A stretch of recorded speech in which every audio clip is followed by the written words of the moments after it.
Hello? Hello, everybody. Happy Friday. Welcome to the weekend. Brilliant! Do you know, it was kind of warm today. And I washed the Skoda, and the birds got back at the Skoda. We need to plan. I don't want to put a cover over my car. That'll just look weird. But the birds, how do we stop them? Dagnammit, it's a black car. It's just, oh, look at this. I'll change it for you right now. But anyway, you're all very welcome in, and I hope you had a great day. We start the weekend tonight with part 2 of our New Zealand flight. We're going to start off here at Wanaka, and we're going to head up to the West Coast, or as the Kiwis like to call it, the Wet Coast. And we're heading up to Franz Josef, and we're flying in the SWS Kodiak, the 100. And when we get up to Franz Josef, we'll swap over to a chopper and fly out to the Glacier and come back again. And then we continue on. We're going to head up as far as Greymouth, and then Greymouth across to Hamner Springs, down into Christchurch. Listen, it's going to be great. And I've already withdrawal symptoms. I want to go back, but it's so terribly far away. Right. But anyway, I was very busy today. It's not like what life is, what you think, you know. I get up at 11:45 and stay in me jocks all day. Not at all. I get up at 10:30. No, I didn't. I was up early and I did loads. I was flat out today, working on things with streams and batteries and all the kind of cool stuff, do you know? So I'm just delighted now we can chill out and do a bit of flying. Have a mission early bells tomorrow morning, so there's no interesting tasty beverage this evening because I'm up early. We're up at 6, so that's what the weekends are all about. Jesus. Right, so that's kind of the stamp of it now. No Sim Update 5 released this week. For a lot of people, that's probably good news, considering we have Cross the Pond tomorrow, where a whole load of people go flying on VATSIM. So, I'll be looking forward to seeing some of that action. The cat is around somewhere. She's taking us all hostage. Send reinforcements. But, yes, we'll... Jesus, who did that? We'll see how we get on, right?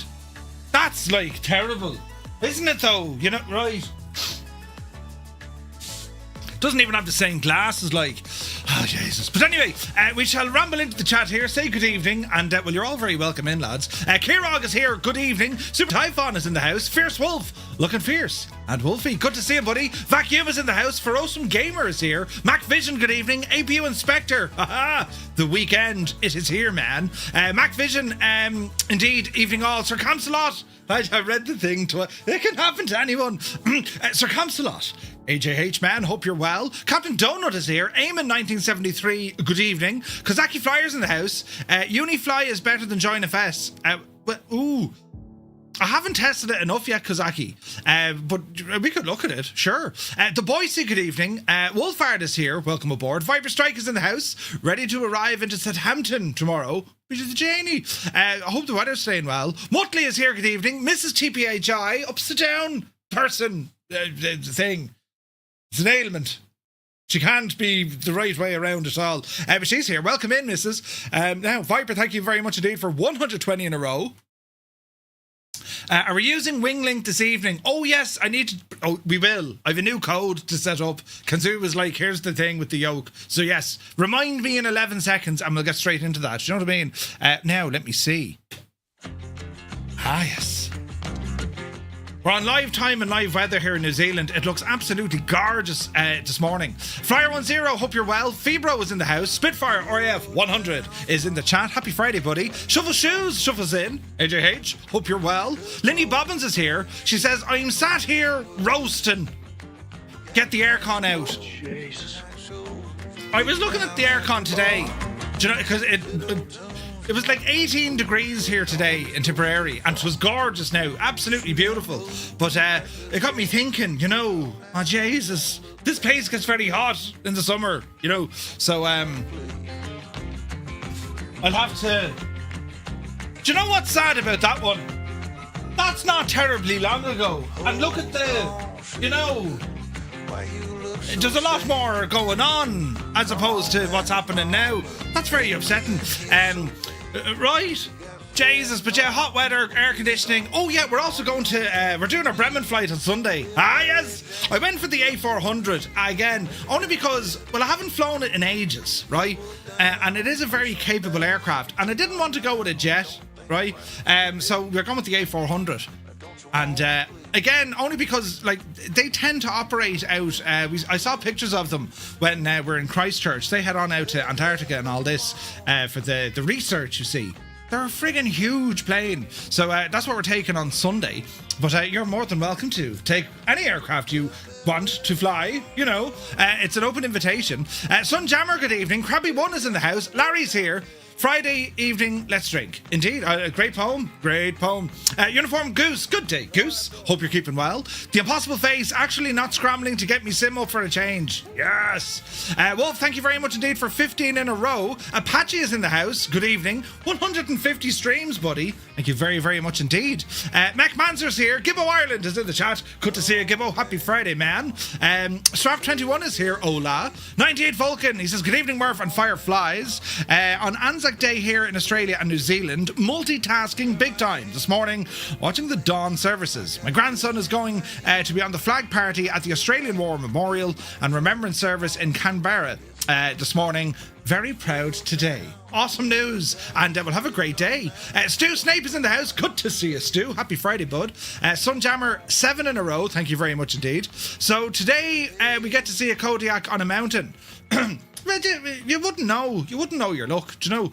Alberto, very good evening to you. Sumner is here. He says, howdy Murph, happy Friday. Lurking while working to pick up a few landing tips in the Kodiak from your flights tonight. Ooh, it should be fun.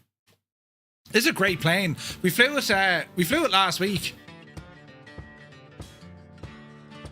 We flew it last week. Gibbo, will you shag off, will you? We flew it last week. And yeah, it's a super update. Do you know? Muse fan, how he is his man jokes is. Happy Friday, Muse. Hope you're well, buddy. What time do you call this? Are you on the dust today? We're actually working out today, be honest. Commander Balosh is here, 145 streams in a row. Thank you very, very much indeed, buddy. Hope you're well. Malky is here, good evening. Creo, hello to all in County Mayo. Hope you're having a great day. Lovely weather out the west, do you know? Daddy Plump is here, good evening. Alson is in the house. Two Dogs, you're very welcome aboard. Abby Normal is here. Alberto, thank you very much for 9 months. Cheers, buddy. And then Casey Wingboy, 30 months. Thank you very much indeed. Haven't seen you in a while. Hope you're well.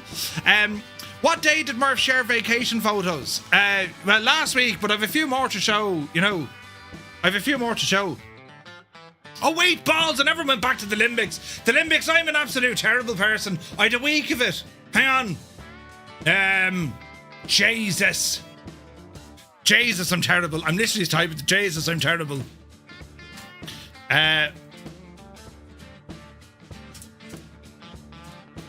Stand by. Now, let's see what he said. Brilliant, right? Half the good ones he's disabled. What are you talking about? Right, where's this now? Shoot the birds or sell the Skoda. That's never going to happen. The Limbics, I just sent you a DM. I'm telling you, I've had a week of it. I've been out the door with, like, things not going my particular way. But the good news is, it's Friday. Things have kind of fallen back into alignment with how the world should be. And, well, we're back doing our things of stuff. With things. But yeah, I dropped you a DM. You probably tell me to shag off now, and I'll be all right. Do you know? What a magnificent power beast. I'm talking about your rig, of course. Oh, Jesus. Cornwolf, happy Friday to you. Good evening to you, man. SK Sun is in the house. Norse Viking is here. Where's this now? Get one of those fake birds and put it near the Skoda. I don't know, you just see that in some places to have like the fake birds, you know. Black Ice Gabe is here, tier 3, 57 months. Gabe, thank you very much indeed. Hope you're well, buddy. Don't be busy. Friday is Little Saturday, says Larry. Indeed. Where's the cat? She's hiding. Where's this now? Build a PPS, a Pigeon Patriot system. What does that involve? A Claymore mine. Wait, what? Yeah, Smurf, I'll see you at 6 a.m. too. The girl has a big dance competition tomorrow. No way. UTB is here. Good to see you, buddy. Two Dogs. Egghead. Huh? Captain Cocktail, good evening. Hope all is well. He says hello from Las Vegas. Oh, Jesus. I'd love to be in Las Vegas. Right, buttons. Perfect. Good man yourself. I was watching earlier on. I was on Instagram. I went for a lovely man earlier on, right? A mid-afternoon nap, and 40 winkies, right? But Instagram and all these kind of, the stuff that you just be, But anyway, Owl Officer Crabtree comes on. Brilliant. Nearly all of them, I have a message from Michelle.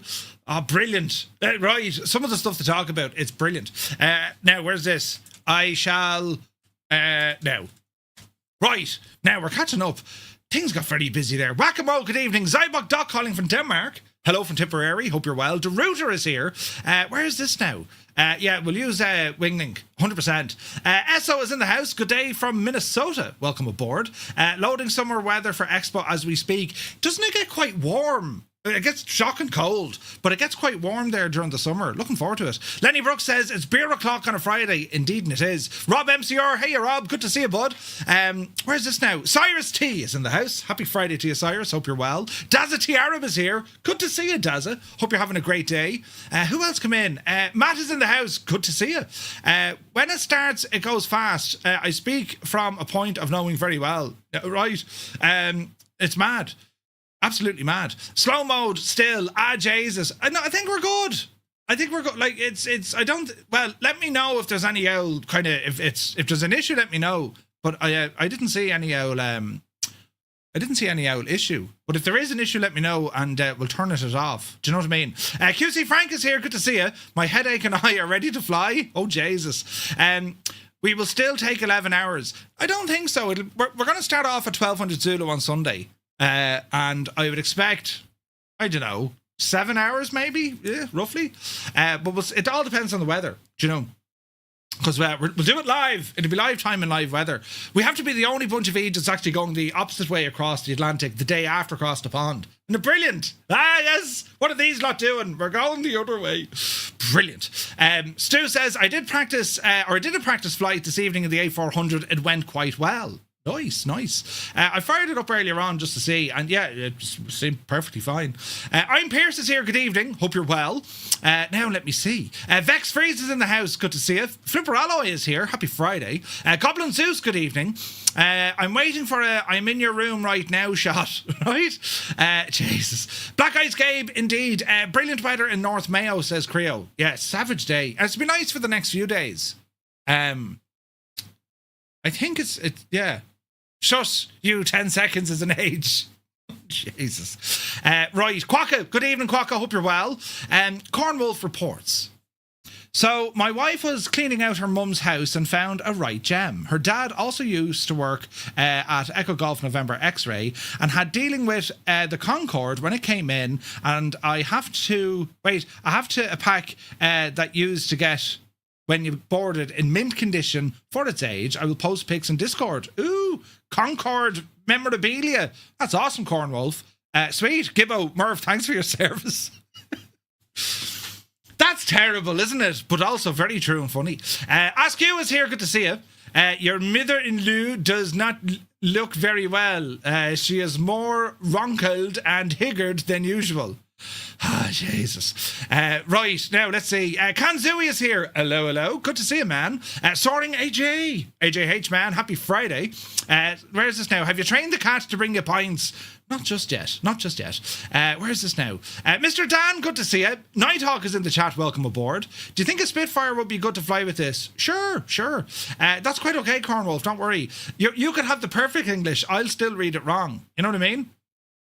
Why do we have slow mode on? It's helping with the rendering of my PC. So far, I've no drop frames. I don't know what it is. I have Twitch chat inside OBS. So with it on, it slows it. Or when it's on normal, it's like, wait, so when we slow it down just a tad, it helps with the rendering. So we'll keep it there for the moment. But if it becomes, an issue, we'll turn it off. Hermit Something, good afternoon to Boston. Hope you're well. And well, thank you very much indeed for 22 months. Cheers, buddy. Winglink Group. Yes, we'll be setting that up now in a moment. Now, I've buttons over here, look. Where's this now? YouTube? Why doesn't that? Oh, it is working. Kubi Montana is in the house. Good to see you. Vaughn Williams. Kia ora. Welcome aboard, buddy. Zappel is in the house. He says, good afternoon and good evening, fellow flyers. My first stream since Murph returned from the land of long white cloud. Welcome back. Good to see you, buddy. Kieran Nile is in the house. Damo, shout out. Good to see you, buddy. Hope you're well. Happy Friday. Night Fury is in the house. What time is the cross the pond, Murph? Tomorrow. I'm not flying across the pond tomorrow. But what is the kickoff? Everyone has different slot times. I'm not quite sure. Black Sheep Jean is in the house, waiting for Mimosa rudder pedals to arrive shortly. I had to take the day off from work to wait for them to arrive. That's an important thing to do, Jean. Yes, it's very important. You have to be there to supervise the delivery. Yes. Thomas Smith, good evening. Mark Alderson is here. Welcome aboard, buddy. Joel Pilot, happy Friday. Angels15 is here. Monty, very good evening. Mav Wings, welcome aboard. He says, I won't be with you for long tonight. I just can't resist a group flight. Sure, ramble on in, man. Beardy Sim Pilot, good evening. Oz Flight Simmer, Shane, happy Friday, buddy. Hope you're... Wait, Jesus, happy Saturday. Hope you're... Wait, what time are you doing up at this hour? Very good day to you, sir. Hope you're well. Nap is in the house. Can I fly a Honda Jet? Yes, of course. I'm after losing me mouse. Jesus. I have this mouse gadget thingy so I can move me mouse to different screens. It times out all the time. You know what I mean? Actually, I think it was thanks for your service. Now give me booze back. Yeah. We could have said nothing and had a right owl. Right. There was a bottle of Bushmills or something, wasn't it? Liptorius, good evening. Hope you're well. Where's it now? You lived in Christchurch for 15 years, says Kesalash. Welcome in.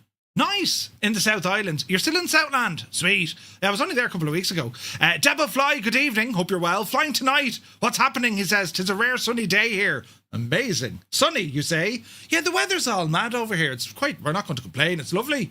It's very nice. Very, very nice. Now, let's see. Did everything work tonight the way it's supposed to? It looks like it did. It did. Right. Now, we'll do one of these. Look, we'll do one of these. And we'll do one of those. And, jeez, the movement of the microphone. I'm still amazed. I'm in a state of Janie Mac then. Isn't that only brilliant? Do you know? Now, a bit of sound is coming in here now, and we get ourselves situated for what is going to be our flight for this evening. Now, we're going to be utilising Groupie from Say Intentions. We'll go over here and have a quick look. Let's have a now look here now. So, New Zealand trip part 2. This is us. And we'll have a quick look here. So our routing is going to take us up the West Coast. It's kind of weird when you're in New Zealand. They call it the West Coast, even though you're kind of thinking, wait, it's North. It's weird, right? But anyway, that's what we're up to. We've a good few pilots with us this evening. Everyone, you're very welcome in. And we do have our own comms channel available that we can utilise as well. Speaking of which, let us go and open up some Navigraph. We'll have a look to see what we're doing. The average speed of a Murphy Kodiak in knots, we'll probably do about 150, 160. You know? Get the app that moves 1 pixel left and right once per minute. Is there such a thing? Watching the dawn service and you at the same time. It's still dark out. Jesus, that's terribly romantic, Ozflight Simmer, isn't it? I mean, think about it now. What was the first thing and last thing you saw to this day? You know, I heard someone beep. What plane am I in? 5x5? Can't add the flight plan, says the elevation isn't right. Huh? Elevation? Now, Navigraph. Let us go in and load me flight. There we go. So this is how it's going to work, and this is what I did a couple of weeks ago, right? So after the Warbirds over Wanaka had finished up, we rambled off on Sunday evening. Was it Sunday evening? Sunday afternoon, we rambled off and we went up this road this way. Was it around the way? Yeah, we went up this way, right? And well, the roads that we went to a place called Hast. And that was cool because the terrain around Hast is absolutely beautiful. Then from Hast, we drove up this coast road. And I highly recommend it, lads. It is absolutely amazing. Then we went into the mountains as it was becoming nightfall. And it was absolutely incredible. Over in New Zealand, they have signs on the road telling you what speed or maximum speed you should take a particular corner. And one of them was 15 kilometers an hour.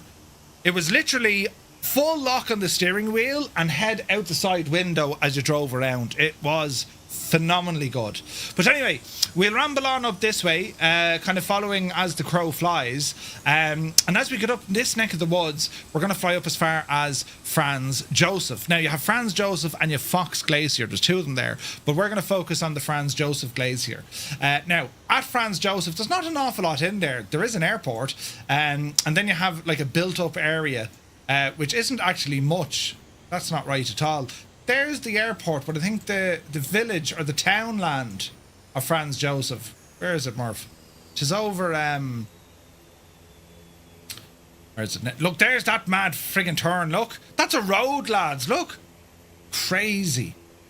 It kind of, when you come down the road, it kind of straightens out. I remember that. Oh, here we go. Here's Franz Josef. Here, look, right. So here's Franz Josef, and we were staying down here. El Caravan Camping Park down here, right? And there's a hotel here on the corner. It was a red brick one. Sorry, I lie. We were staying here. Top 10, I think they're called. We were staying just here. And you see this red building here, the red roofed building? It didn't get washed away, but it was destroyed by a flood. They had savage weather and the whole thing was underwater. So that's all like, I won't say it's ruined, but it's all in disrepair. It's all shut down, right? But anyway, what do you think of the Act 3? Did you get close to it? I did, Kozaki, yeah. It was gorgeous. Really, really big machine. So up this neck of the woods in Franz Josef, there's a couple of pubs and restaurants we went to. And this is where the choppers come in. You see, so we rambled across, the chopper picked us up, and then we went over and yonder, and then up into the mountains, out over the glacier, and sure, listen, didn't we have all the fun? So we're going to do that tonight in a chopper, all right, and see what happens. But the bridge there was washed out as well, and to get the kids to school, the local heli companies flew the kids across. No friggin' way. That's insane. Now, the Limbics, who is a man of the island, we're going to have a chat with him soon on Discord just to have the chat, because where we're going here, I have, what's it called? Macarora, just as a waypoint. We're not landing there, we're just flying over it. But we'll have a chat with the Limbics because, man, we had a couple of pints in Wanaka, and we're just, like, he was just chatting to me about aviation and what it's like in New Zealand, and how in Ireland aviation is very much kind of, you know, it's used for either like the corporate end exec or it's used for the emergency services. That's about it, right? You have a couple of flying clubs, nothing major, right? But in New Zealand, it's very much utility, especially when it comes to helicopters. This is fascinating. And then he told me a story about deer hunting or deer catching. Which is a very good one, so we'll get him to tell us that story. Night Fairy says, Murph, how do you choose your flights? How do you choose your flights? Oh, how do I choose my flights? I just plan them. This is easy. We're just following a holiday. But I have a video on YouTube if you want to check it out, Night Fury. Just how I've planned my flights. It's actually called How I Plan My Flights. Flying Trits is here. Good evening. Hope you're well. So from there, it's going to be up to Franz Josef. Before we get there, oh yeah, there's Haast, Franz Josef. After Franz Josef, we're going to head up the road. Ross, I bought a kilo of jelly beans.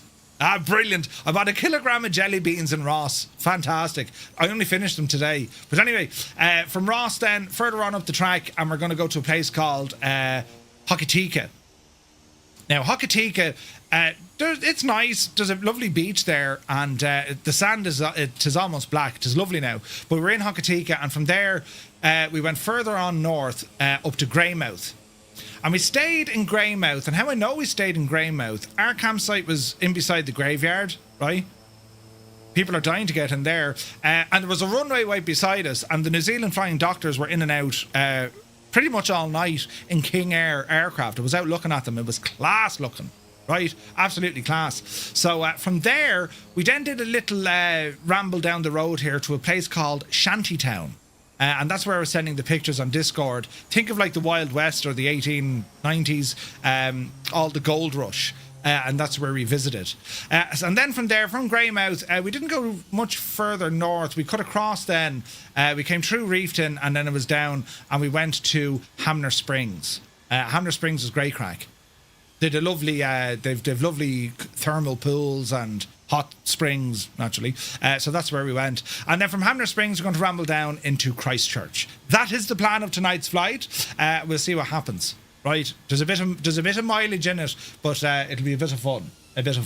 So this is our chariot for this evening. It is that of the SWS Kodiak 100 series aircraft, and jeez, we've got a good crowd of people with us here now tonight. So we're going to jump into the aircraft, get it up and running, and plan for our departure as we say goodbye to Wanaka, which is a beautiful little airport. The museum next. Oh Jesus! Don't say I'm after pressing that button. The museum is absolutely incredible. There's a museum right next door to it, and yeah, it was very, very good. Close. Here we go. And we have a door there. Reach out the... Jesus, don't fall. No, that's the cup holder, you muppet. Right, get in there now. Close that. Right, now, all is well in the realm. We're sitting in our stuff. For a second, I thought you're going to drive the road. Captain Bismarck, right? Brilliant. Who's a Skyrider? Hello from South Florida. Hello from... Tipperary. Good to see you. Perpetually disappointed. Good to see you. Pretty sure New Zealand has the most Hughes 500s. We saw a good few of them, and they had different ones. It's the Hughes 500 I know, but isn't the other Hughes one? It has like the jet engine on the back rather than another one. It's absolutely mad. But yeah, you're all very welcome in, lads. And as I said, we're on the Southeast Asian server. We're also utilising, say, Intentions Groupie.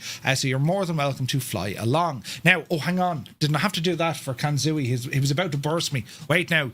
Jesus. Do things. Why can't I keep things easy? Right, now, hang on.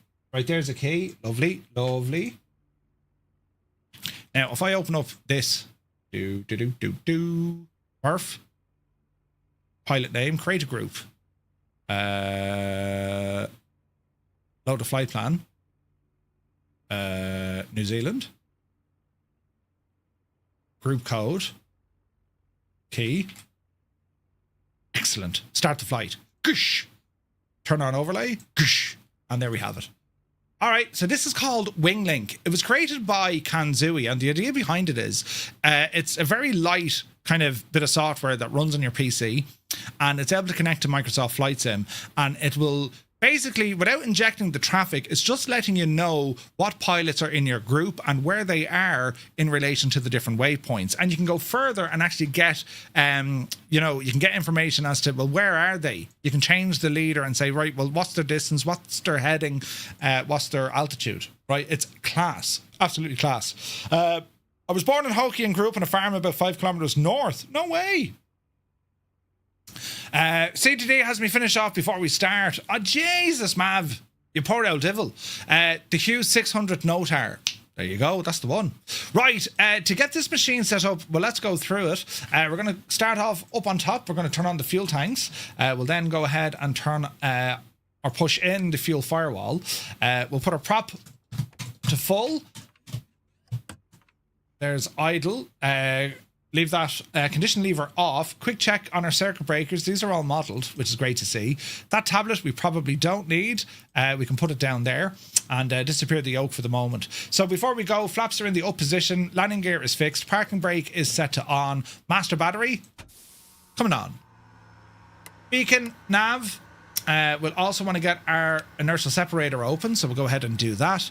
We also have our auxiliary booster pumps, ignition, starter, alternator, and generator. Sweet. And then we have our avionics buses here as well. Kodiak 100, go ahead and enter this. We want to be monitoring our engine. This is the Pratt & Whitney PT6A engine. Therefore, during our startup, we're going to be looking for NG rotation, then our ITT after we insert some fuel to make sure we don't hot start it, and then we make sure our NG continues to rise above 50% so we don't hang start it or a hung start. So that's kind of the procedure of what it is we're going to do. So without doing much more, booster pump can come on. We can hear it. Don't go near our fuel now, and we're going to go for a start up on our machine. We'll open the window. There's a 737 looking straight at us. He's mocking us. Ignition on, starter engaged. He's now Dave Cleary, legend Dave. Welcome in, buddy. Good to see you. All right, so NG's up and around 20%. Once it's stable, we will introduce some fuel. Low idle. Watch that ITT. Looks like she's going to peak out. 610.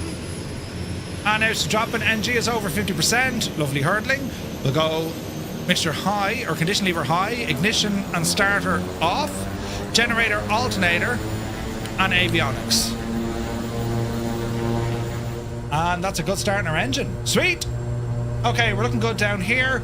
Environmental stuff, we can control all of this as well. This is all modelled in the aircraft. Our environmental inside the aircraft, such as temperature and all the jazz. Advisories, that's quite okay.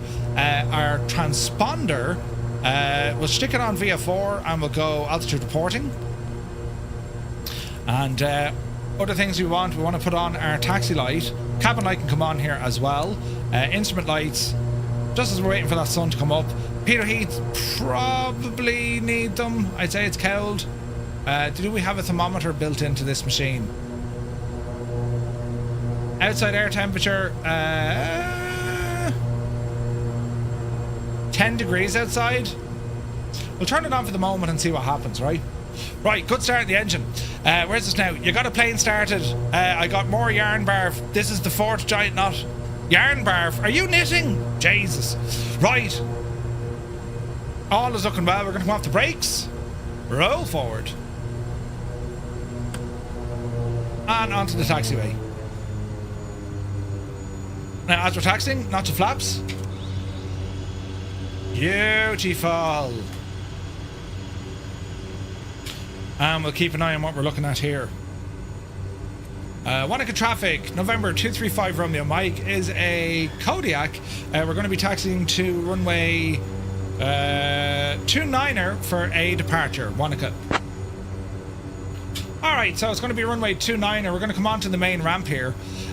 During the air show, they had these massive stands, the 2 huge grandstands. And that's where everyone was. This scenery, it was developed by NZA Simulations. Absolutely gorgeous, so it is. Very, very accurate and nice on frames. And this is so terribly accurate. Those mountains there in the distance, what a location for an air show. Absolutely gorgeous. It was just incredible. And when you have that sort of a backdrop. Approaching runway 11 right. Strobes, landing lights, the whole shebang. And we'll back taxi here now. They also utilised a grass runway here as well. It runs parallel on the other side. And it was interesting, right? The Spitfires were using the grass runway, but the Mustang was using the main runway, the asphalt runway. Do you know? Yeah, I was over at Warbirds a couple of weeks ago, perpetually disappointed. Yes.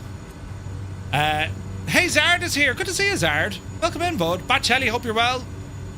And we're just doing a bit of an old backtrack here. Model matching's going to be funny now, but let's get ourselves up and at it and moving, and we'll see how we go from there, right? We're going to be flying out over Lake Wanaka and then pick up our route from there. So yeah, this is going to be a pretty flight. Kevin was supposed to be at Warbirds. Unfortunately, flights going via Doha. Oh, no way. That was a huge issue for a lot of people. The price to get to Warbirds was just prohibitive. The price of fuel, you know what I mean? Hey, there's Whack-A-Mo beside us. And a chopper. Get to the chopper. Oh, Jesus. Right, we'll stop here.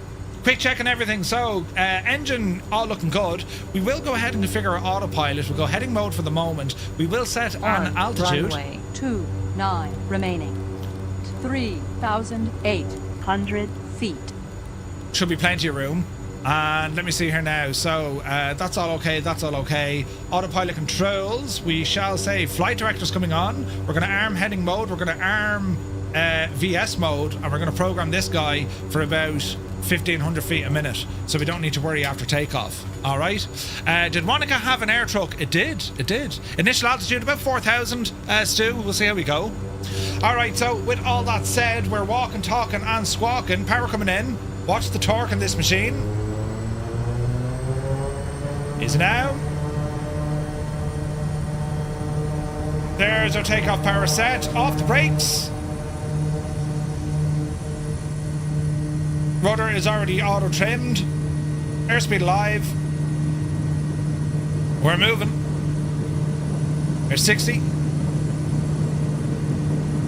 Here's 80. Oopsie daisy. 9 remaining. Easy does it. 3,000 feet. All right. Beautiful. All right, easy now. Okay, so we had our autopilot pretty much ready to rock. We can go ahead and engage it now. Flaps in, yaw dampener on. Wanaka traffic, November 235 Romeo Mike. Clear the runway, departing to the west. Wanaka. All right, nice, easy climb out. We're going about 113 knots. We can stick this into IAS mode. Or can we? We have flight level change or speed. It's not really IAS, is it? Huh. Flight level change, but that should hold 116 knots. Speed, we should be able to increase. There we go. That's not right. Be the Janie. Get that speed up fairly lively. Fairly lively. Runway 29 hour departing west, Wanaka. Up to about 110 knots. There we go. The aircraft should now pitch down to maintain 110 knots. Flaps are in. We're looking. Oh, the views. Look at the views. Jesus. Right, we're going to hang to the right here, lads. Bit more space to go flying around. It's a right heading 360 degrees. Looking good. Continue to climb. Just under 1,000 feet to go. Heisenberg, good to see you, buddy. Trying to uncluster me community folder. Oh, Jesus. Right, lads, what we'll do, if you're currently flying along with us, if you're on the Xbox or the PlayStation, it's number 1. PC pilots, it's number 2. If you're using Skynet, if you're using, which is Groupie, if you're using JoinFS, or was it Unifly, it's number 3. And for everyone else, it is number 4 as we check out the scenes.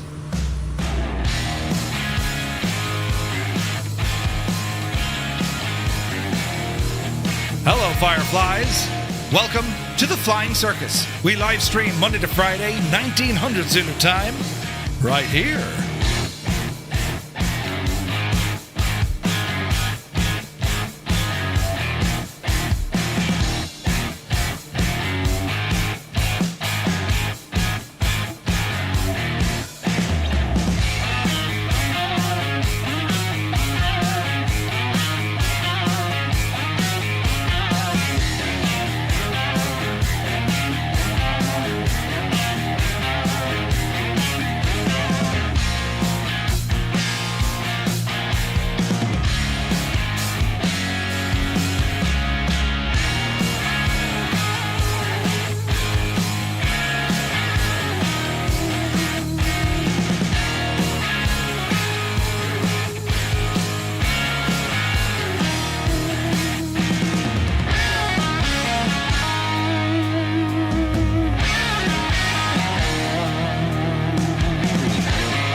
All right. We have 23 on PC, 5 on Groupie, 2 on console.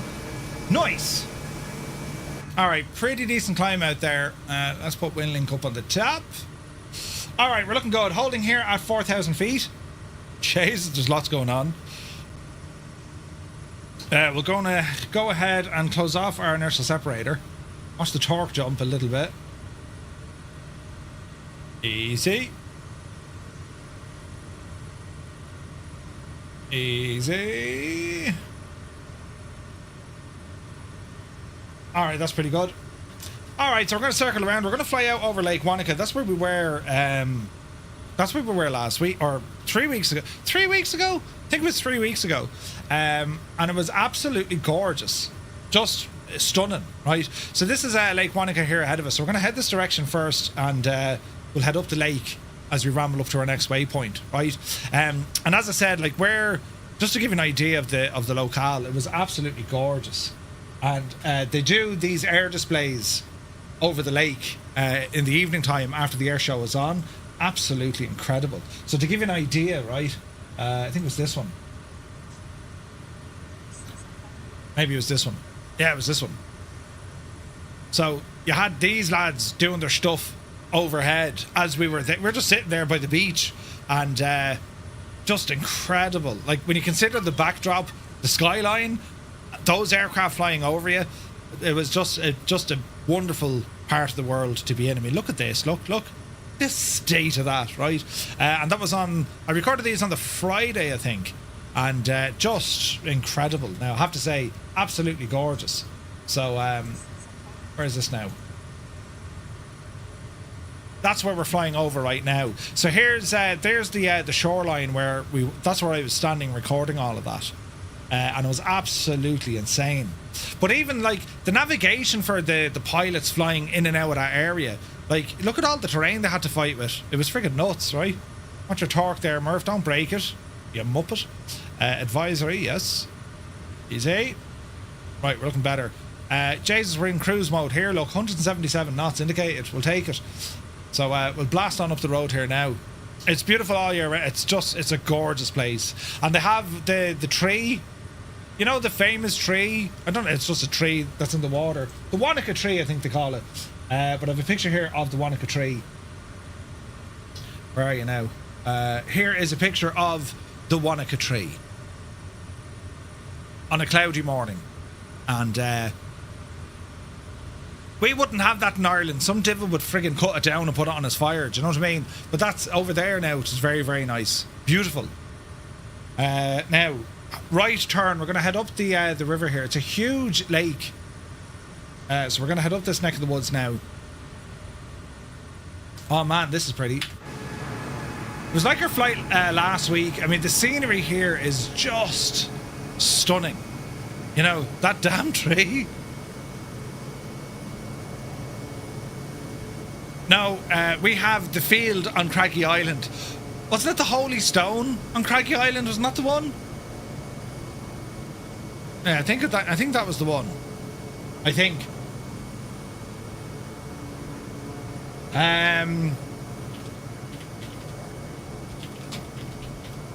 Now.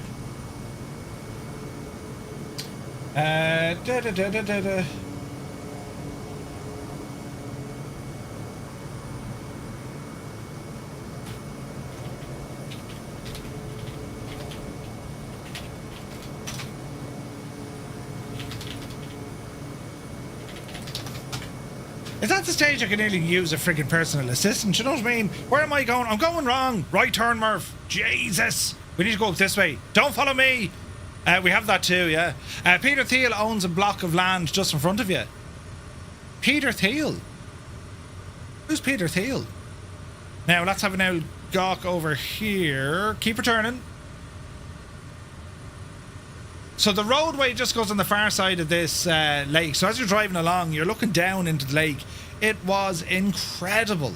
Absolutely incredible. As we kind of rambled around. And let's have an outlook here now. So our first stop is going to be up at Hast.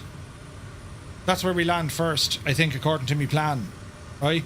So we're the first waypoint, November Zulu Mike Whiskey. We're overflying that. Alright? You don't want to know? Oh, really? Say no more, say no more. Right, so we're going to fly up the lake. Now what we might do, we'll jump over and have an old chat with the Limbics. If he's there. Because some of the stuff he was telling me, it's just fascinating. And we had the Limbics on the Murph line before. And just the insight. He worked for, he still does work for Doc. Hang on, we get him on the blower here now.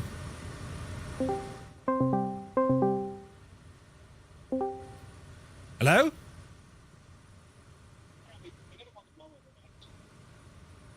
How's it going? Not bad, yourself. Oh, not bad. Oh, come here. What time is it with you? It's like 7 in the morning, is it? 7:52. 7:52. Jesus. And what day is it now? It's Sunday with you. Oh, no, it's Saturday morning. Oh, it's only Saturday morning with you. Yeah, no, and a long weekend with the Anzac weekend, so yeah. It's a long weekend as well. That's the one. Right, the lads are saying I need to turn you up there, but sure, listen, I've turned you up there now. How did that go for you? And come here, are you off today, or are you working, or have you stuff to do, or what's happening? Free and clear. Free and clear, the best way to have it. Fantastic stuff. That's the one.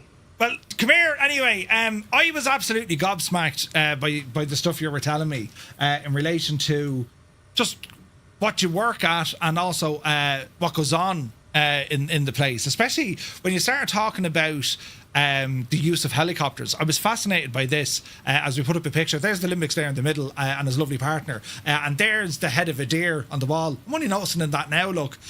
Take no notice of that Egypt there on your left. But I suppose just from Wanaka, right, from Warbirds over Wanaka, you were there. You were there the Sunday as well, weren't you? No, I was there Friday and Saturday. I wish I'd been there this Sunday. Sunday's weather was actually pretty decent. Saturday was a washout. I think Friday was a better day. Yeah, no, absolutely. I could feel my fingers on Friday, couldn't on Saturday. yeah, it was pretty cold. But come here to me anyway. That story you were telling me about catching deer. What's you may go back into that all over again, because I found that to be fascinating.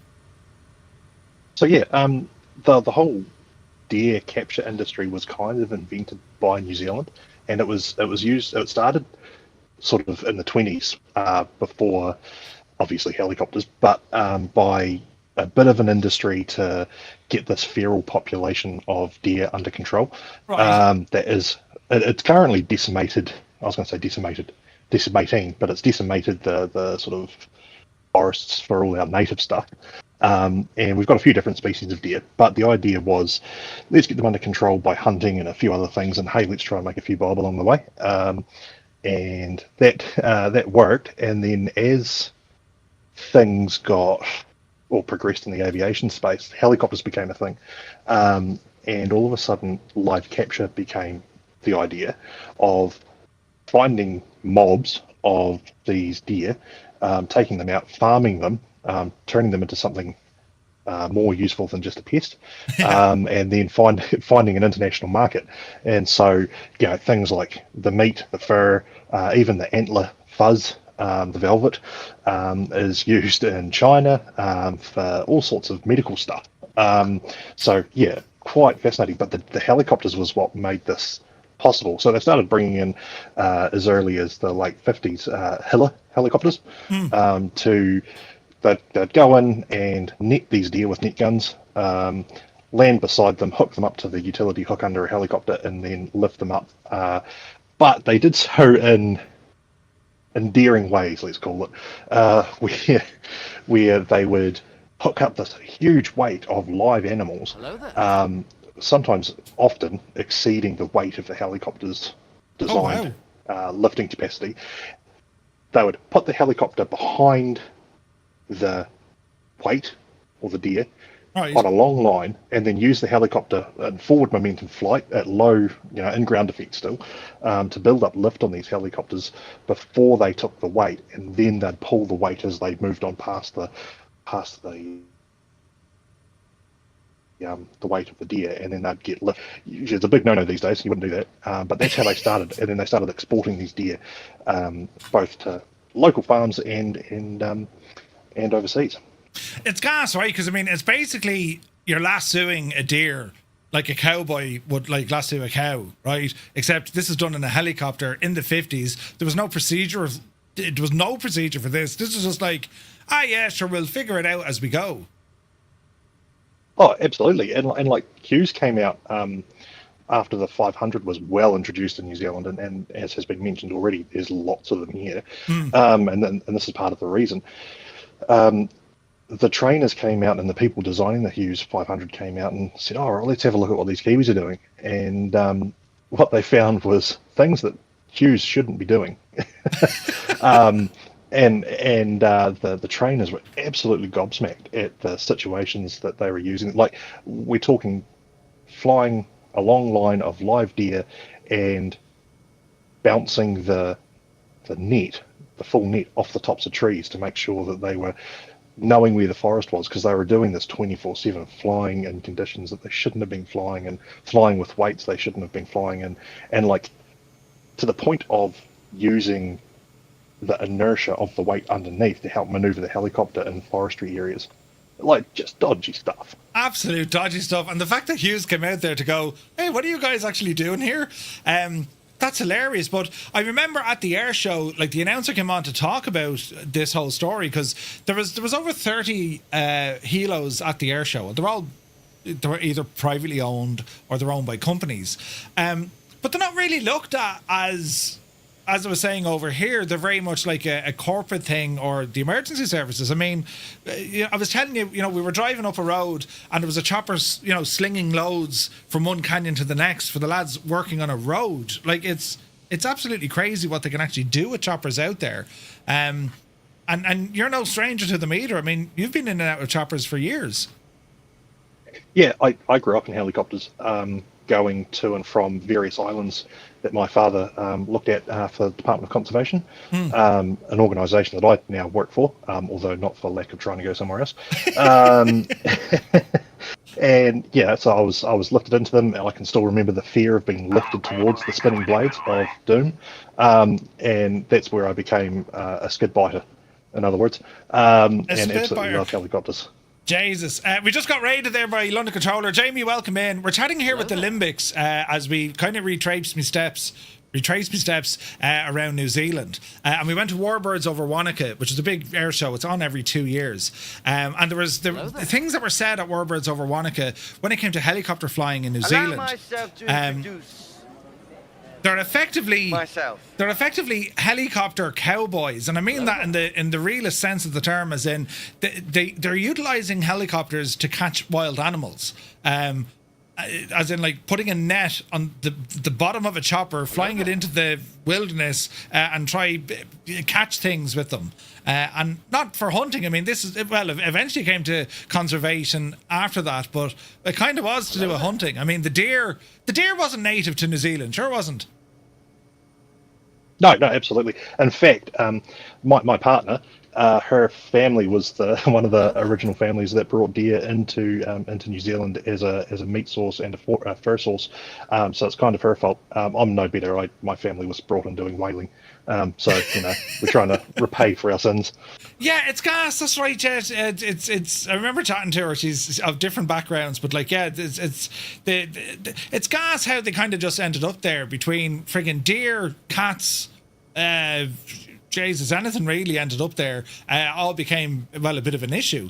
But I just couldn't get over the how do you use aviation to deal with those things? Like, it was friggin' nuts. Yeah, so aviation these days, like I've at my current role, I have spent time in helicopters doing donuts above whales to understand and identify whales for international populations.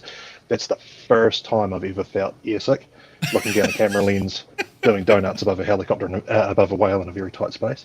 But then we're also, like, as you touched on, a couple other things like building tracks and flying gravel, and some of these places are 2,000 feet above and have a track that's about as wide as your shoulders. You don't carry tons and tons of gravel up there, so that's the only way we sort of do that. And then there's the flow on from the deer recovery, which was the lobster fishery, which we were talking about, or the crayfish fishery as we've got it here. And so the deer recovery kind of set up this idea of floating pontoons to be a safe place to recover these, and especially in Fiordland and a few other locations. That's absolutely nuts. With crayfish wanting to be exported to China and a few other places live and in hours as opposed to days, the helicopter lands on these floating pontoons, and there's heaps of them in Fiordland, and then all over the show, and then they fly out to Queenstown Airport, loaded onto a freight aircraft, and then shipped out straight away. And that's it. It's mad. I was talking to a caravan pilot in Wanaka, a Grand Caravan pilot, and that's his job. He was flying out to all these mad locations, pick up the crayfish, and I think he told me from the time he physically loads them on his aircraft, they're being sold in China 8 hours later, which is, it's staggering when you think about the speed and the turnaround. Yeah, exactly. It's insane, and the amount of money. But like, we're not even using helicopters for transport. Literally, there's wine farms. The name forgets me. Where they make stuff that I don't drink. They they have helicopters on standby to fly over top of the wine fields and the grape fields, just to stop frost. And like, $1,500 to $2,100 an hour, depending on the helicopter. That's a vineyard. Thank you. Someone said it. Yeah, they literally have helicopters on standby for that because it's more expensive to let frost be a problem than it is to fly a helicopter for a couple of hours during the night. It's absolutely nuts. And like, I've seen those covers, and like, they have windmills by them as well. I'm like, hey, what's going on? Why is there like windmills in with the vineyards? But the idea being is the wind is enough to kind of break the whatever in the air. And then they fly choppers in to do the same thing. They'll just hover them low just to keep the air moving there, and sure, we'll be grand. Like, it's absolutely crazy. And like, it's for the sheer amount of helicopters that are out there, and the terrain in which they have to deal with. I mean, from the tourist side of it, there's choppers in almost every kind of town, right? Or even out in the middle of nowhere, where we drove out to places, and like, I mean, this was in the wilderness. There was nothing around for like miles, and yet then you'd have like a small little helo company, and they'd be offering flights. But sure, that's only part of their job. I mean, if they're not hauling something or hunting something, then they do pleasure flights as well, just to keep the machines moving.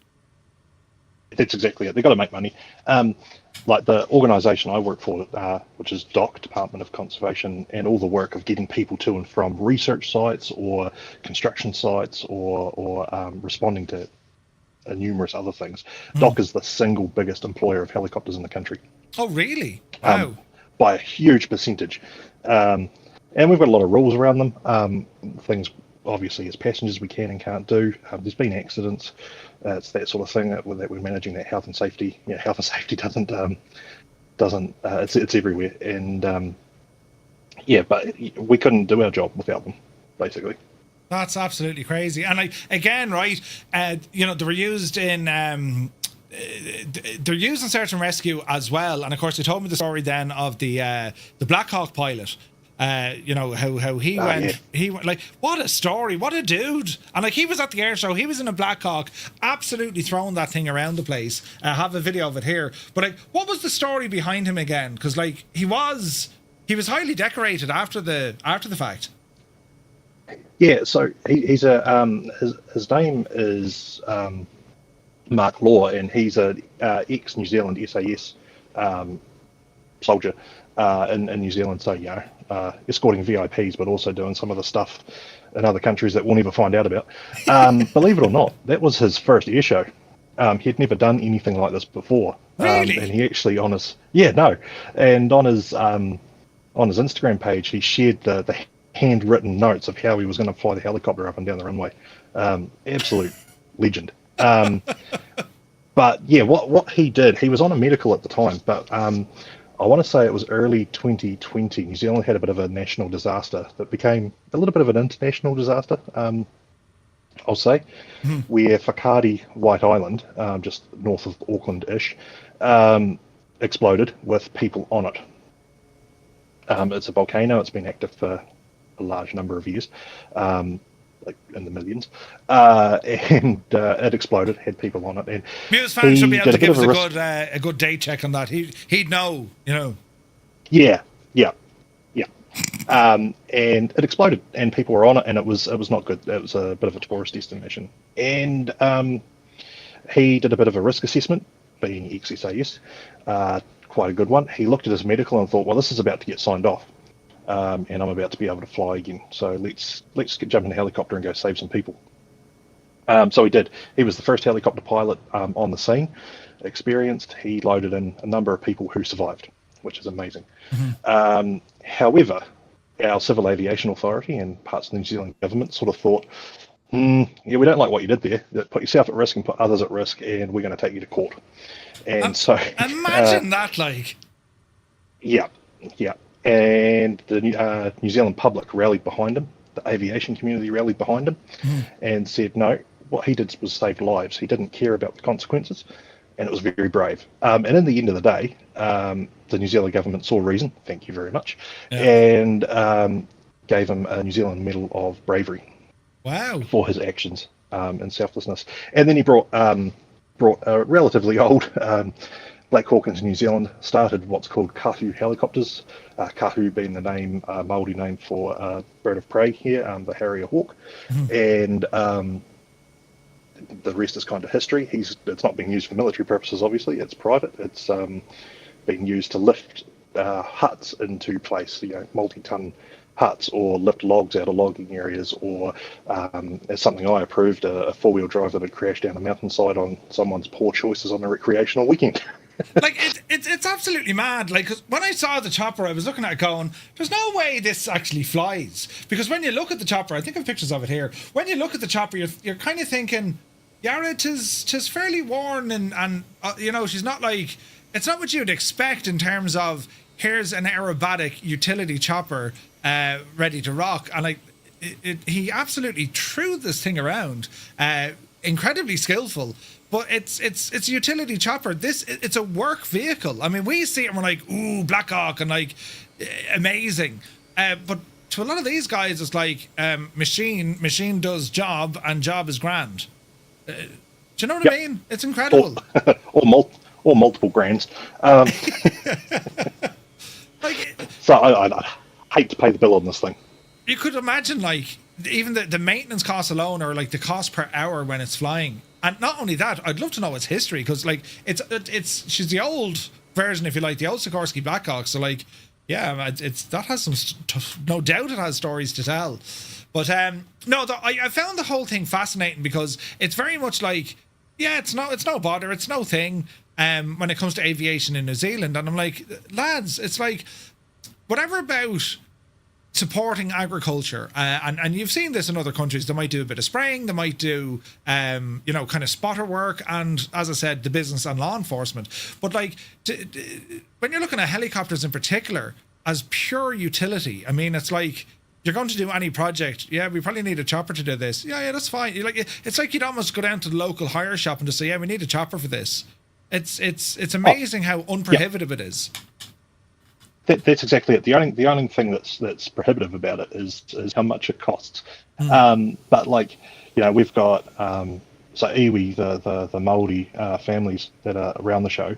They're using a lot of helicopters over the next couple of weeks, because they've got what's a cultural sort of pinpoint for them, where they collect titi, or mutton bird, which is a migratory bird.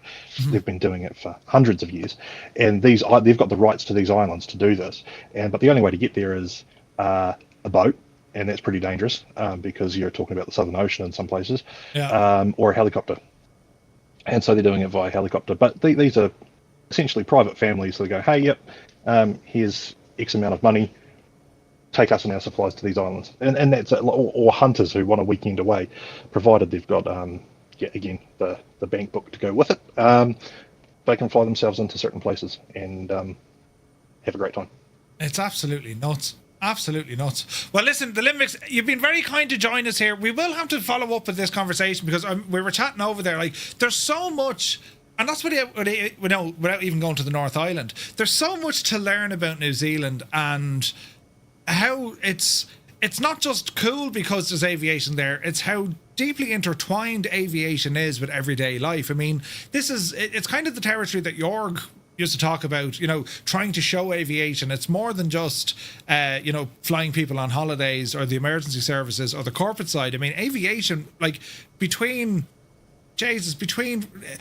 as you said, lifting huts out, hunting animals, conservation work, spotting, all that kind of control work. Then you get into the agri side of things. It's absolutely huge. And it's I don't know where else it's so active in the same kind of ratio. It's absolutely I don't know nuts. Either. We have more helicopters per capita for any other country in the world. And like, the entry to get into choppers, because again, I was talking to we went for the joyride up the Glacier, and like, it's the cost of entry isn't anyway easier. I mean, they all got to get their PPL and start from there, and it's a huge expense to get involved. But I can only imagine it's like, we talk about jobs, but like, That's a job. That'd be class. Well, yeah, and our pilots go on to work everywhere in the world. Yeah. So, like Nepal has got a lot of Kiwi helicopter pilots. Canada's got a lot of Kiwi pilots. Indonesia, Papua New Guinea, all these places with, I think the thing that's in common here is actually difficult and challenging terrain. It's where these guys broke their teeth, was difficult and challenging terrain, and the wind and the weather that goes with it. So they're kind of sought after, which makes it really hard to keep them. But luckily we've got this playground, and so people just keep wanting to fly helicopters. It's mad, and I think that was like I've yet to visit Alaska or kind of Canada in the real world, and I've always, when I looked at New Zealand traveling around, it's what I would, it's what I'd picture a lot of Alaska or Canada would be, and like that, as you say, similar, because they don't have maybe the infrastructure or the road networks to support trucks and stuff, so they got to rely on choppers, but no, dude, absolutely incredible stuff. And as I said, we'll have to have you on again, because I want to do more exploring New Zealand. Like, I mean, for the 2 and a bit weeks I was there, we saw a bit, but like, it's a bit. And it's only when you kind of realise there's so much more going on from the aviation side as well. And like, there was another thing we copped as well. I mean, you talk about barn finds, but there's a guy up in the North Island, I think, that would, and no one knew it, but that was literally a barn find. This guy had 2 or 3 vintage aircraft in a barn that were found in the late 90s. No one knew he even had them. Because there's some collection of aircraft still in New Zealand. I mean, we saw, where else are you going to see a pair of Spitfires, a P-51, a TBM Avenger, just going for a jolly, like? It's mad. Yeah, I can't remember his name, but like that's where the first flying Mosquito came from. Post war was they opened up an old dude's barn, and they found basically the remains of 2 Mosquitoes and a Mustang and a couple of other things that were just missing to time, and that was because the New Zealand government sold them off for like pounds, as opposed to lots and lots of money. And the barn find of Richard Pearce, arguably the first person to fly.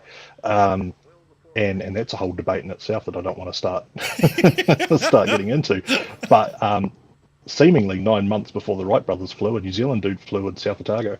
And not to mention, I haven't even gone into all the dodgy stuff that I actually did that I probably shouldn't repeat. But when it comes to helicopters. So that's absolutely nuts. No, we'll definitely have to explore it a bit more. But listen, dude, for your early Saturday morning, thanks a million for joining me live. And I'm so crap at not getting back to you during the week. I just had a week of it.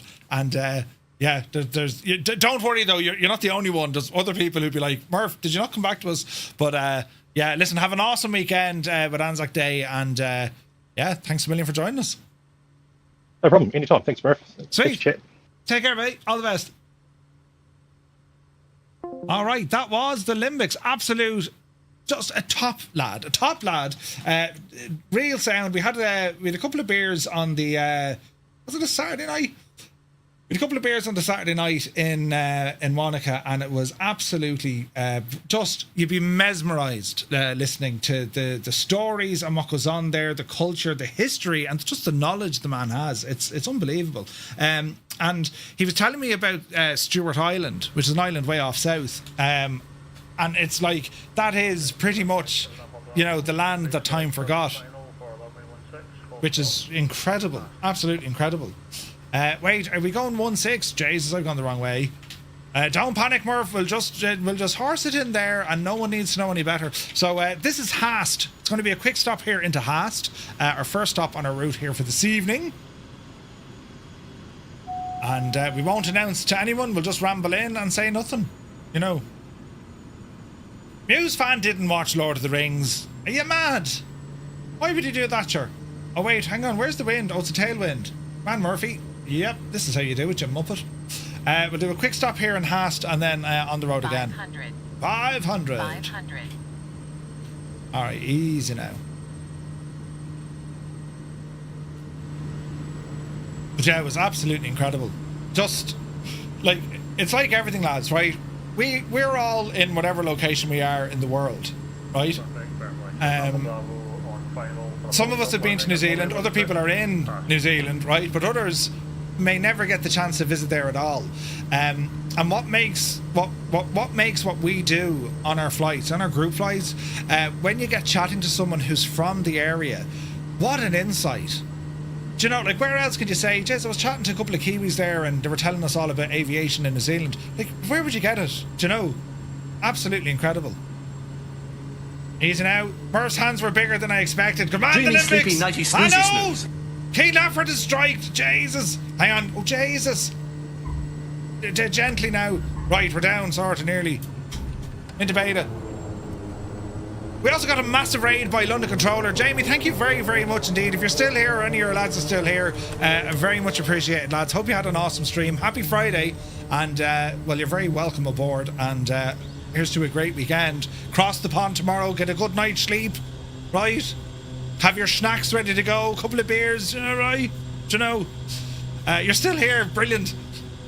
So, yeah, it's. I had the opportunity to go to New Zealand a couple of weeks ago. A buddy of mine lives out there, and like we just went on an incredible tour of the South Island. It's the second time I was there. I was there years ago for the Lions tour, or some of the Lions tour, which was funny because I mean I like rugby as much as the next guy. The missus absolutely loves it, right? And I ended up getting the chance to go, which was funny. But anyway, so here we are at Haast. And from Haast, we're going to head up to Franz Josef, right? So, to give you an idea, where is this now? Yeah, this is all Franz Josef. So, wait till we get to Franz Josef, because I've just want to show you the stuff. The Bremen on Sunday as well. Yes, it's going to be a busy weekend. So, let us go and sink our heading. Hello there. And let's see what happens. Imagine it, or imagine tis. Wait.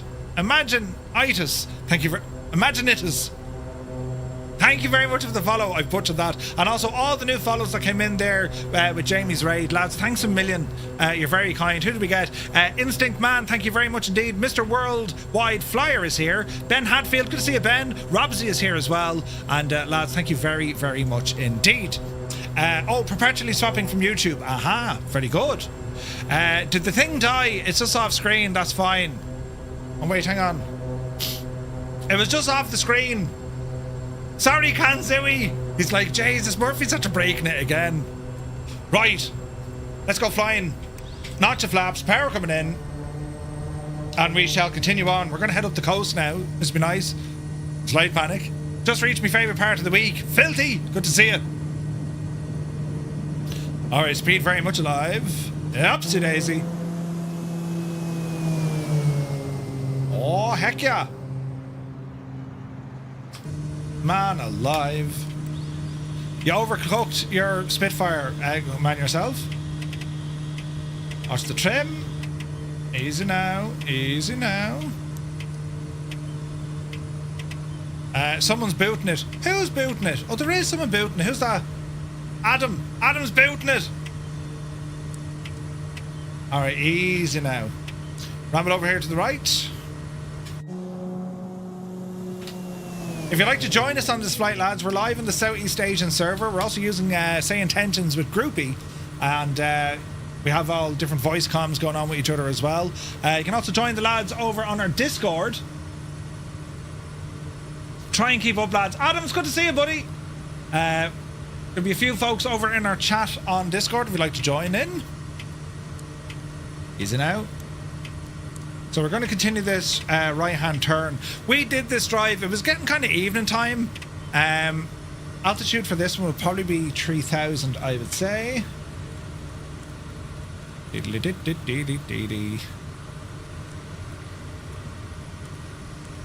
About 3,000 as we get ourselves turned around. Watch the speed. Little bit fast, Murphy, you muppet. Easy now. Are you back home yet? He is back, I'd say, yeah.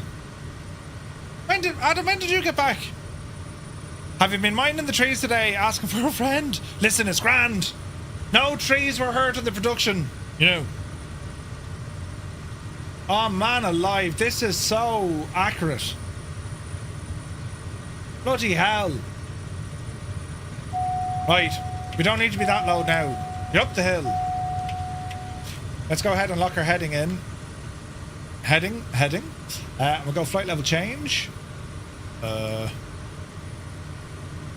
Speed 170. Speed 140 for this. And this is looking a bit better as we're climbing. The trees, there's a buzz cut. Alright. Let's have a now look. Okay, so we're going to climb up to 3,000 feet just as we ramble around. This is looking pretty, man. Look at that sunrise coming up. Isn't it absolutely gorgeous? So the west coast, they call it the wet coast, because it can rain like an absolute devil here, right? And we are in live time and live weather as well, which is making this absolutely gorgeous. But we're going to head up to Franz Josef. Now, the Franz Josef Glacier. I'm trying to think, didn't they say it was named after Franz Josef, the man with the beard, right? I think that could have been now just someone saying that to me over a pint. You know, I'm very gullible. But we went out for dinner, and this was put across the table from me. It was a little booklet, right? I was like, oh yeah. And I was told I was being treated to a heli flight the next morning. I was like, no way. So basically what they do a number of different flights. You can do Fox or Franz Josef Glacier, or you can do both of them, right? You can actually do both of them. And it's about a 40-minute trip, and they land you on the glacier. You can get out for a walk, and you're up in the snow. And that was absolutely incredible. And I have photos and videos and all this to show you when we get up there. It was absolutely insane. And well, what a treat. So our next stop is November Zulu Foxtrot Juliet on our screen here now. So we're coming up the coast here. And you kind of see where the road kind of meanders in and around. Not the man with the beard, even though Joseph is my name. It was indeed named after Emperor Franz Josef. Emperor Franz Josef, there you go. Tempo Lizard, good evening. So there's Fox Glacier on the way, and then we'll get up to Franz Josef. So there's two massive glaciers there, but just absolutely incredible. Absolutely incredible. There's Cyrus over there. Fishy Empress, Flying Teapot is with us. Looking good, lads. We're sitting tight here at 3,000 feet. Got a load over there. Greg Gore, there's Febro, Mr. TPHI, the Limbix is with us. Jared is there. Captain Cocktail, Catface, Vacuum, Turd Ferguson, Willow How Much, Rods, Fierce Wolf, Angels 1-5, Corsair. There's Speedy Pro ahead of us. Nap is with us as well. Alson is over the way. Rome is there. UTB, Zard, Whack-A-Mo. Stu Snape is ahead of us, giving Stu the international greeting. Oh look, my camera picks it up now. I can't do it, Stu. They'd all see me giving you the finger. Jesus. Zurich Tower is here. Good evening and happy Friday to you, bud. Lovely to see you.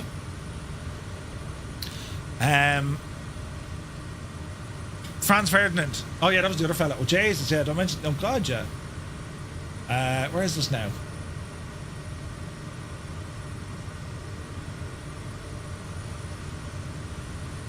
Bum bum bum. Ba da da da da da da da.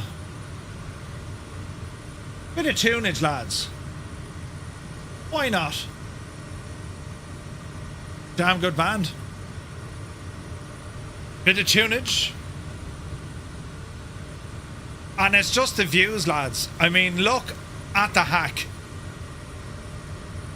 Isn't that something? Brandon, good to see you, buddy. Jolly God, welcome in.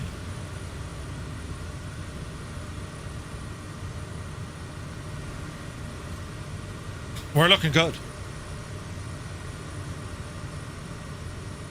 We like the tunage here on Twitch. Absolutely savage.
Absolutely gorgeous.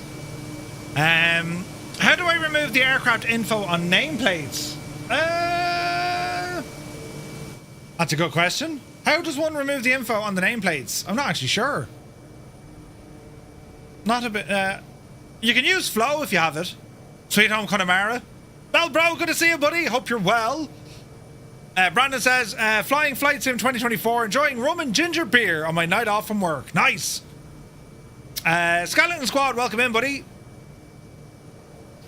I'm trying to get my nameplates working, says Super Ty. Need a bit of Dave Dobbin. Ooh.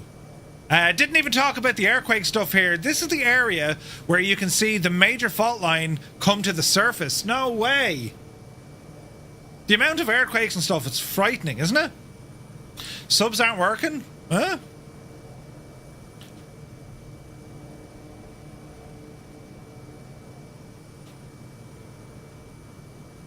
Osiris, first off, thank you for considering subs. But I've no idea what's wrong.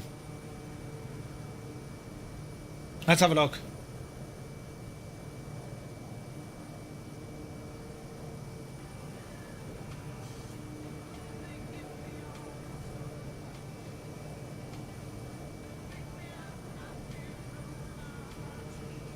It was in the flow settings. Sweet.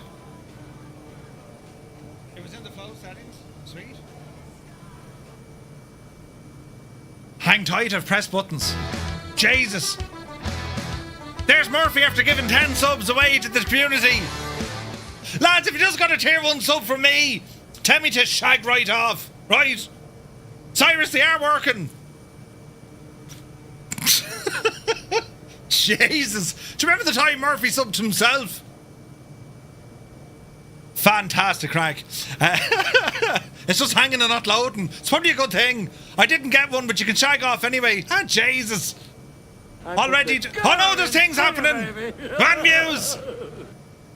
No refunds though, Muse. I know you were just testing it for science and all that, but like, no, right? There's no refunds.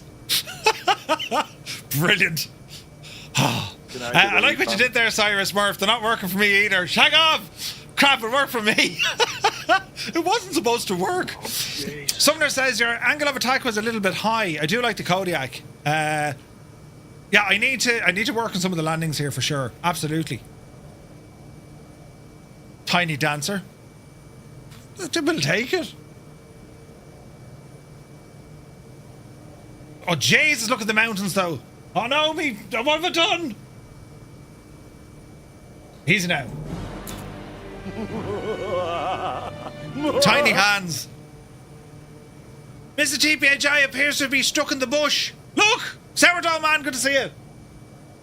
What happened there, Mr. TPHI? Get out of that bush.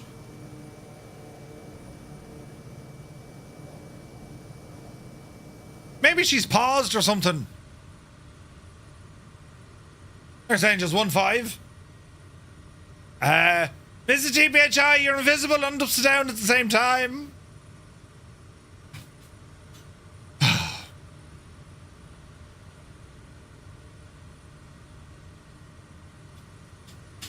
I don't know the playlist, but we'll go with it. We'll go with it. Love that view. It's pretty. Very, very pretty. So we're heading up to Franz Joseph. We're going to land here. We're going to horse into a helicopter. And I want to take you on the route I went on. Tried to land a Vans 14A on grass, bounced half a dozen times, and LRM said I did a perfect job. That's all you need to do. Turn me cabin heat on. I figure 74 Celsius is a bit hot. Celsius, Zard. Flying Teapot, you're most welcome. Great song anyway. It is too. Super Ty, correct and right. This is so accurate on the views. Like, you gotta love this about the sim. I mean, virtual tourism. Patrick is here. Good to see you, buddy. Happy Friday. I mean, it looks so good. Look at the cut of it. Absolutely unreal, so it is. And also, Kanzui, the gadget's working well tonight. Neil Barnaby, welcome in. Virtual tourism. Yeah, it's awesome, isn't it? Open a window. Oh, for the heat. Alright, we're getting close. Now, you might be familiar with this mountain range over here to the right-hand side. That's where Mount Cook is. And Stu Snape flies by us. And some have done a great job in New Zealand. They really have. No pints tonight, Sumner. I'm up very early in the morning. We'll have a pint or two on Sunday. You know. I have a day ahead of me tomorrow. I've just stuff to be doing. Hold me closer, Tony Danza. Brilliant. Some savage weather in Ireland today. Like, it's down to 11 degrees now. Tomorrow they're giving it 8 to 17 degrees, but like, it's very pleasant. You know, we won't complain. And if we do, we're sure, you know. But what we're setting up today, we're perpendicular to Mount Cook. Yes. That's it there, I think, isn't it? Meant to be hotter than Spain this weekend. Oh, go away. Ooh. Now, Franz Joseph. This is going to be fun. Scorcher here today in the northeast of Scotland. We watched the hair roll off the coast at tea time. Ooh. So on me Mac, I was setting up OBS, of all things, with the idea of, you know, if I get a power cut or if I'm away or working on other types of stuff. So I'll probably do a test stream from that soon. It can't be flight simming, but you know what? Do you know what a good test might be? Trying flight sim through a browser. Do you know, like cloud gaming? Sun is good and all, but if I failed me shagging driving test because of the curb, listen, it'll be grand. Just Roy is here. Thank you very much indeed. 25 months, Roy. Another month. 25 now. Happy Friday, buddy. Hope you're well. X-Plane is available on Mac, but like, I don't know how well it'll work. You know? I suppose I could fire up X-Plane on it. We'll see. Like, it's going to look and sound a little bit different, but at least as a worst case scenario, you can stream from it, you know?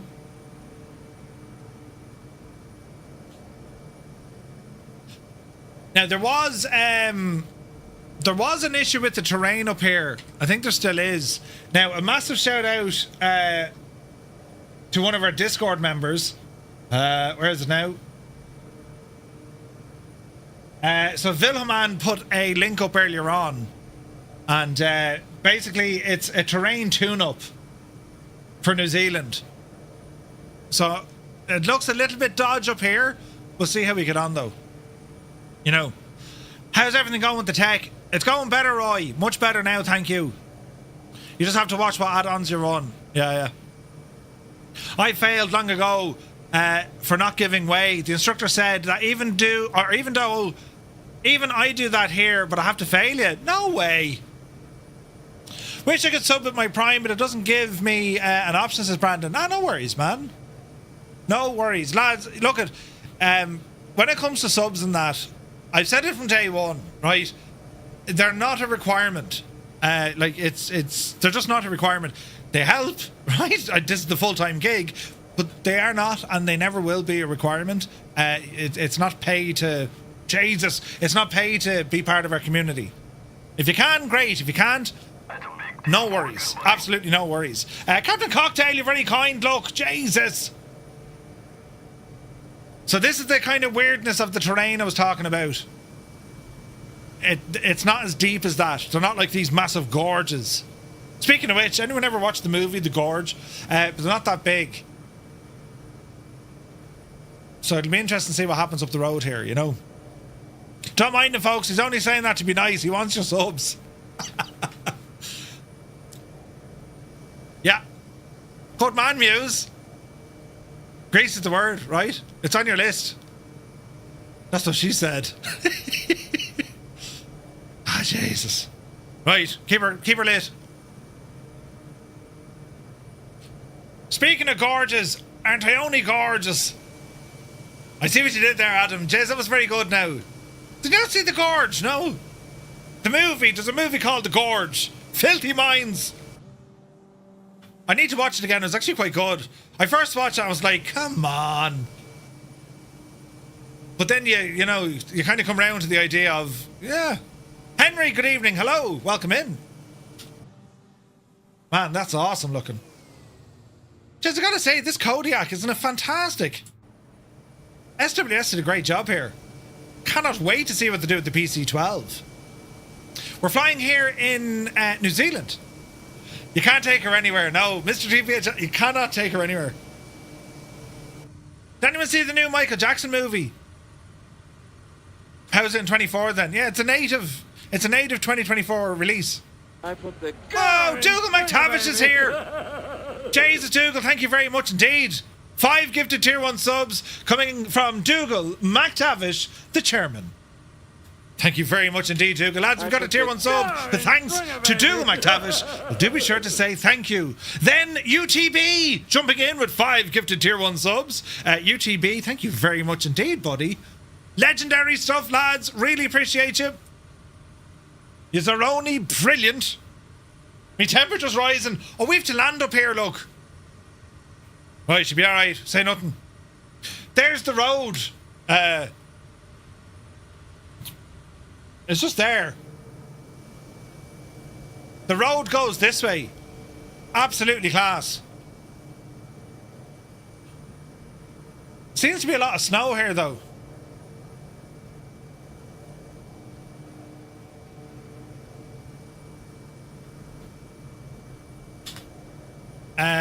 Leggins. Muse, you're speaking the language no one understands. For some strange reason, I lost my sub with say intentions. Tried to resub, but now only payment option is Apple Pay. That doesn't seem right, Roy. Let me reach out to them for you. I take back all the bad things I said about you. Dougal. Well, most of it, he says. Thank you very much indeed, buddy. The rainforest on the west coast, too warm and wet for that matter of snow. I agree. That's incorrect. Right. And this is incorrect with the terrain, but you listen. The simulated horror. Right, hang on. We'll park in for a minute, because we're going to do a landing. Franz Joseph, traffic. November 235 Romeo Mike, inbound full stop. Franz Joseph.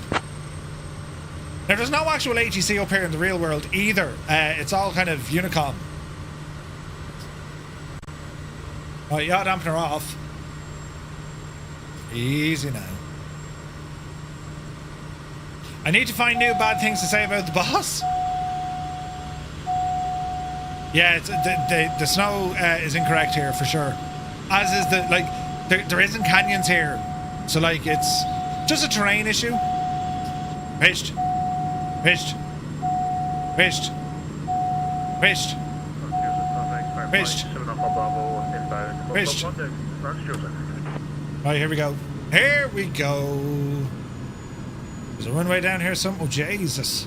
Right, easy now, Murph. It's a teeny tiny runway. That's where we're heading. Good job, the old Kodiak is a stall-capable aircraft. 500. 500. Easy now. Easy now. Easy now. There's a runway. Now, we gotta watch that stall speed, because that's what kind of kicked us earlier. So our speed is looking kind of okay-ish now. Mind the trees. What is this file you speak of for better terrain? It's over in the Bremen Bar, the Limbics. Just go into the Bremen Bar. Go into the Bremen Bar and scroll up. Approaching runway 28. Caution. Caution. Yeah, we're all right. I put a post up there earlier on. Easy. Easy. Dreamy, sleepy, nighty, snoozy, Jesus, Muse! Easy. Right, 158, we'll take it. Intubate it. The Bremen Bra is something quite different. Thanks, Muse. You ruined me landing. It was going to be perfect. Firefly 7 Alpha Bravo, turning base. Hello Well, there. workshop final. Franz Joseph. Franz Joseph, November 235 Romeo Mike, clear the runway. Get out of the way, quick! Quiet. Getting better now. We are getting better now. Right, what we're going to do? Hold! Approaching runway 10. We're going to jump out for a minute. We're going to change to a chopper of heli 125. Now, do we go with the Asobo Studio or do we go with the go Count Sim? Cannot exit aircraft. Don't start. They actually have New Zealand liveries. But they do, look. Excellent. Do. You'll do. Save. Now, where the airport is, we're going to move slightly away from there. We're going to move up closer to here.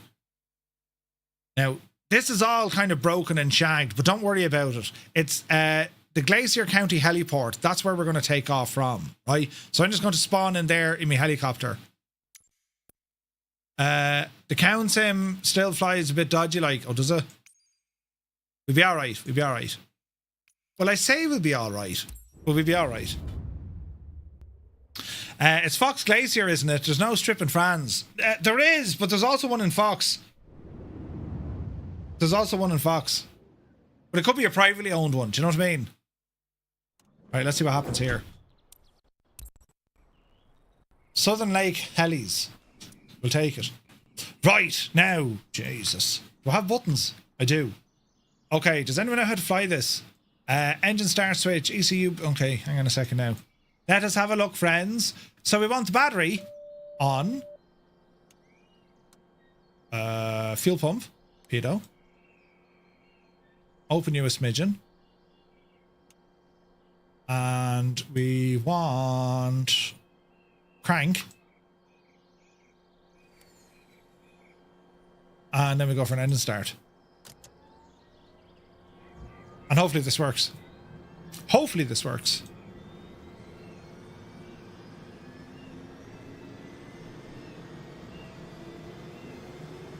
There's snow on the ground here, which is just incorrect.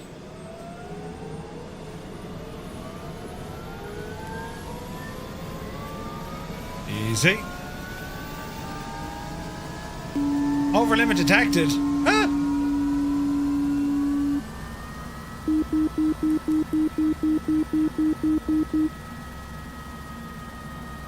Generator on.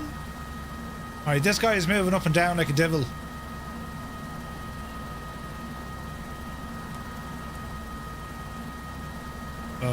That's okay.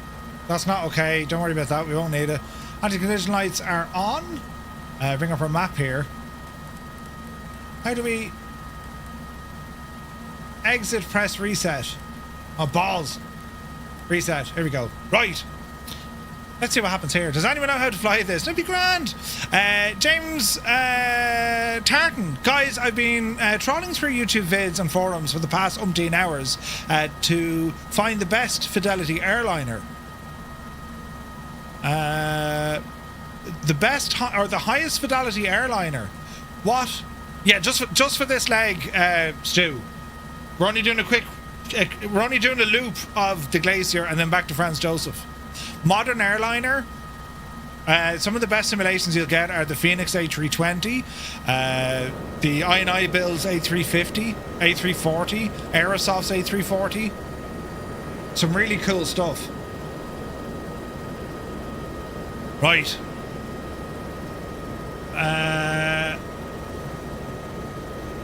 Let's see what's going to happen here. Are we ready, sports fans? Oh, Jesus. Easy. Easy. Okay, this is a little bit jumpy. We'll see how we get on, though.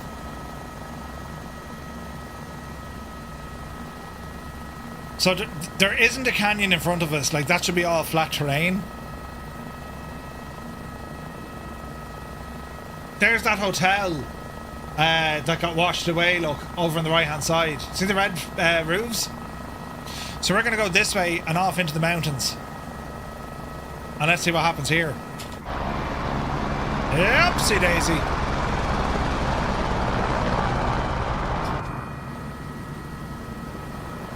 Hang on. Oh, Jesus. Yeah, this thing is a little bit now, you know. Go home, Chopper, you're drunk. Easy now. I wonder what it is with the...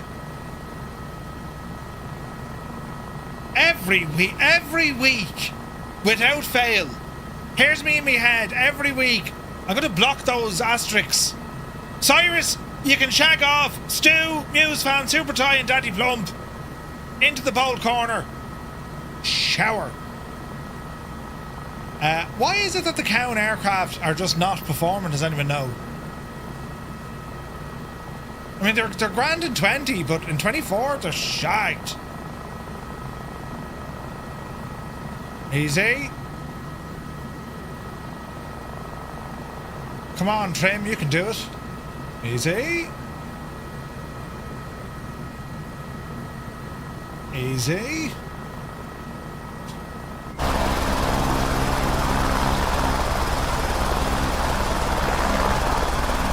It was this way, and then we hung a left. Easy now. Easy now. Right. What's going on with Asterix? I always thought Obelix and him were grand lads. Right? Yeah, no, we'll turn left here now in a moment, because there's an inward... An inward? An inway. Is that it here?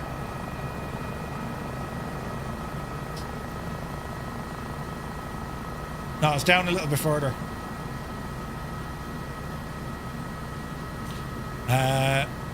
Yeah, the lads are in the voice channel. Ramble in for the old voice channel stuff. You know. Alright.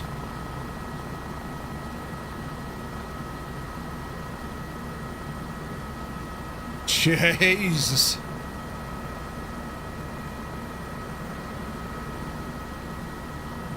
Oh wait, you're right, follow the river. Don't panic! Don't panic!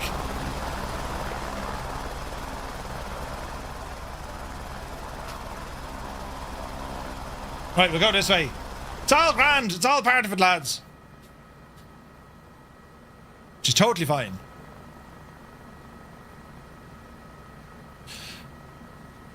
The trees are not covered in snow. Spider webs.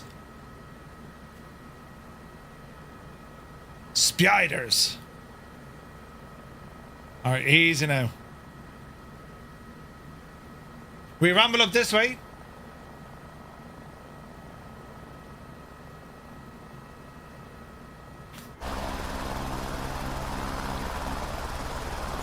Well, hello.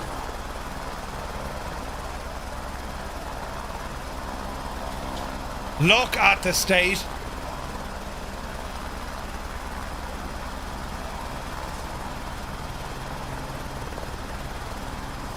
There goes Rex.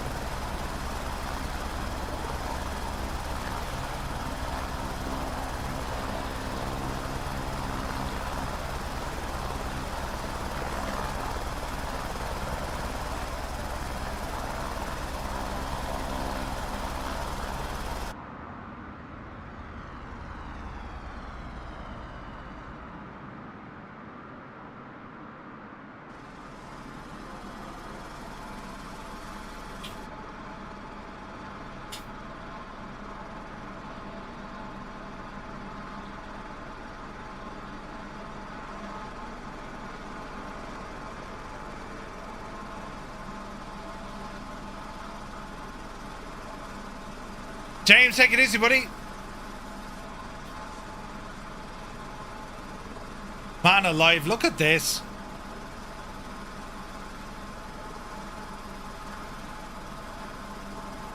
Really? That's nuts. Like, we were able to get out, we went for a ramble, but like, you couldn't go far.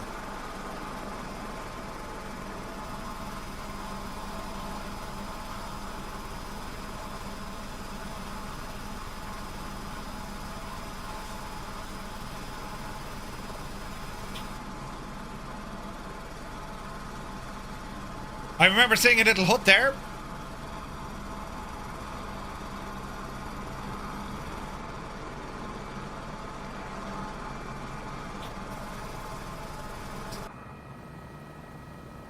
Easy now. Ah, lads, look at this. Gorgeous.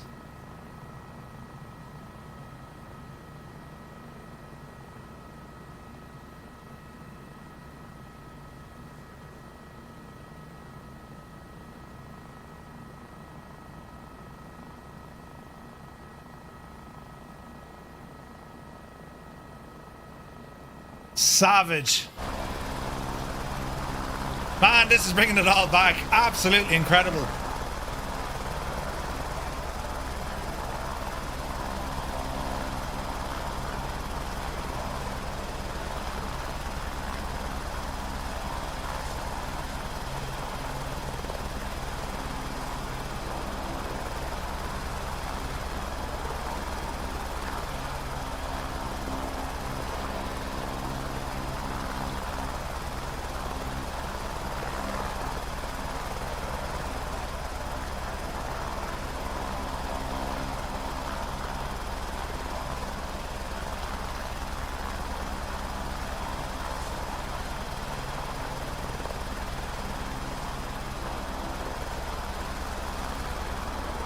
Oh, man alive, look at this.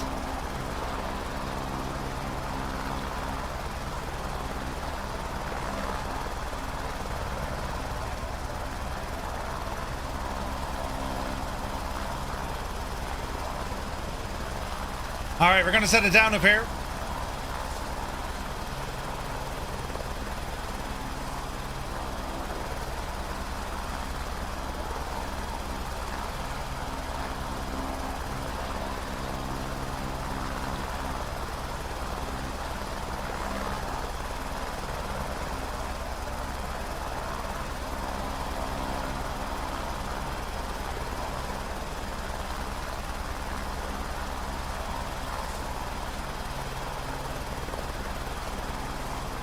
All right, just set her down here on the left-hand side. All right. Just set her down.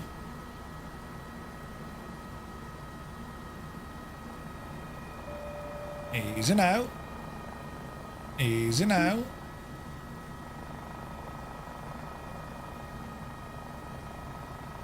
Easy. Alrighty. Alright, gently does it. Easy now.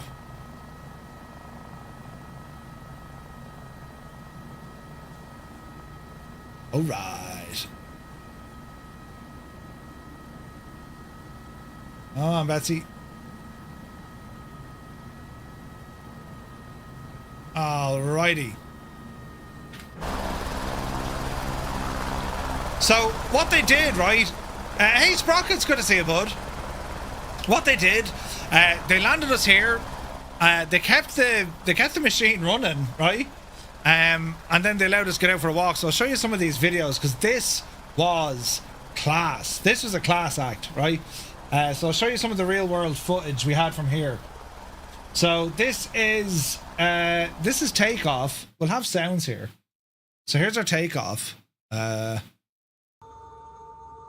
So yeah, check this out. This is class looking.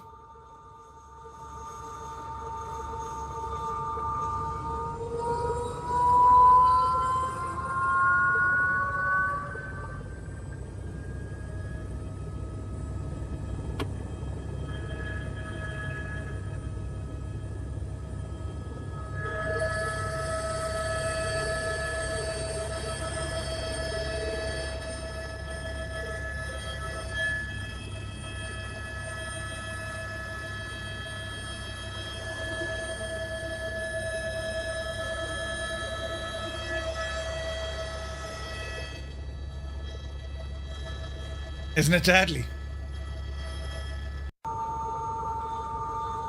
Right, hang on, we've more. So this is heading up the sideway. And like, that's the terrain you're looking at.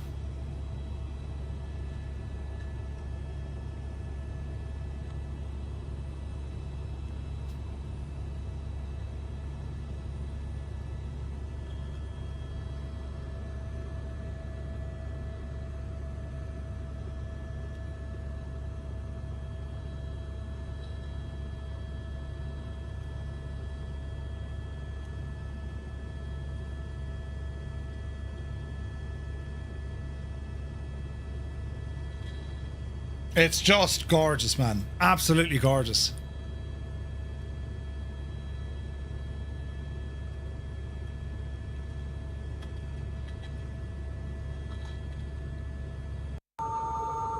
Right, we go to this one next. This is coming up over the glacier, look.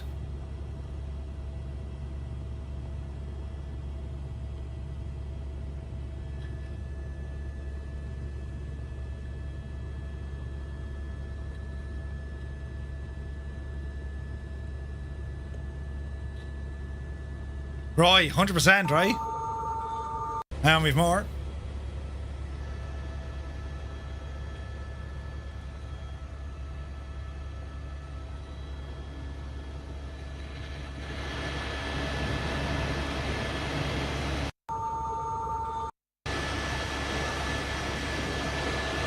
Look at our airspeed, 120 knots. He was booting it.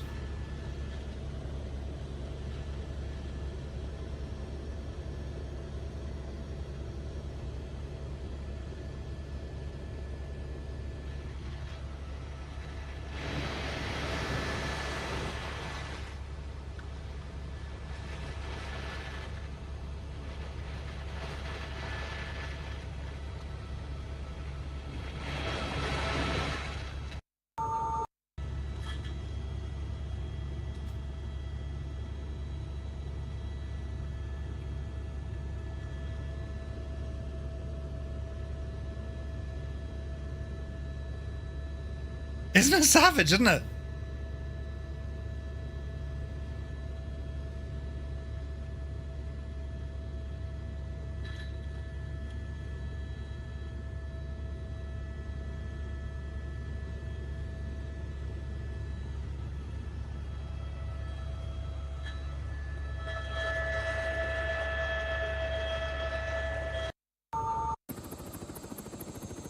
When we landed then, look. Isn't that a view and a half, look?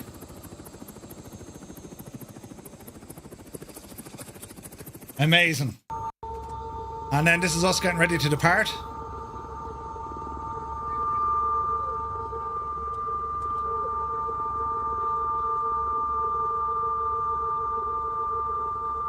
Yeah, proper cold, like, I mean, snow on the ground.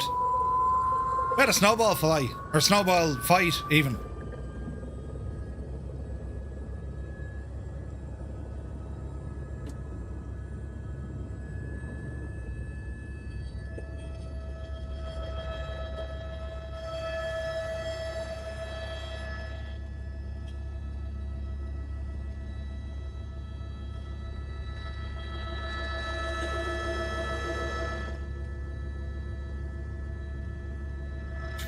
Isn't it unreal, isn't it?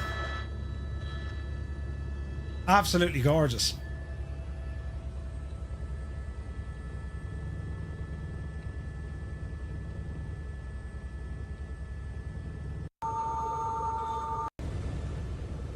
The speed and turbulence coming down the glacier was unreal.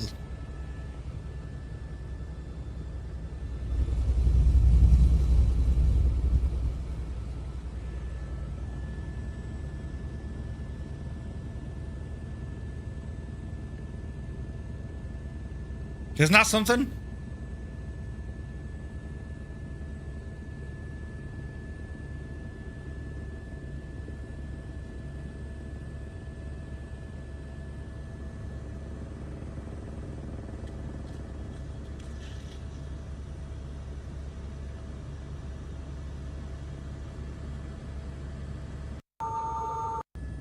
And then coming in for our landing then.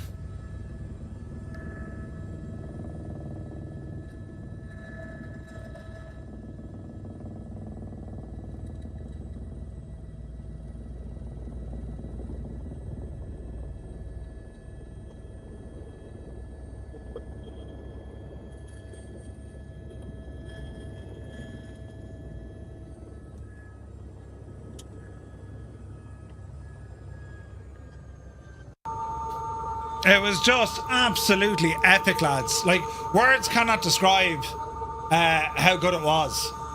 It was just incredible. So, a couple of photos then to share.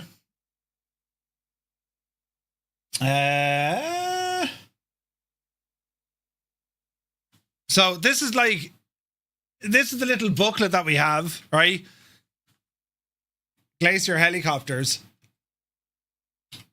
And then this is the campsite we were at in Franz Josef. It was just a great facility. We were staying in a cabin. We were in one of these cabins, like what you get in Europe, you know. And the mountains all around you. You're surrounded by these, like, just. It's where I saw I've never seen the moon rise. Mrs. GPHI say nothing. The moon rises in Franz Josef because the moon comes up over the mountains at night time. It's just like, what? I mean, look, that's the moon. Isn't that something else? The moon, right? But anyway, we'll jump on there. Oh, Jesus. So a couple of more pictures here now. So these are just a couple of still. What's rising? The moon is rising, right? So some of the shots just stills. And this is often the iPhone, right? But you can get a good idea. Like, we were right on the limit regarding our speed. And phenomenal pilot. Fantastic pilot. And the configuration was 3 seats in the front, 4 in the back. Do you know? Trip of a lifetime, yeah, it was incredible. That's the back of the young fella. But, like, look at that terrain, lads, look. And how much it changes. You go from that beautiful green, right? And then it kind of thins out a little bit, and then you're into, like, this business. It's otherworldly. It's absolutely incredible. They wouldn't let you up front for a go. It's gas, right? So the pilot, I got chatting to him as, you know, I talked the hind legs off a donkey. He's from, he's not far from Muse. His family actually come from RD, would you believe? I'll show you a picture of him here now. I was like, you're joking. He goes, no. They moved over when he was like 4 or 5. And he's been there ever since. And this is his job. I mean, look at the views, look.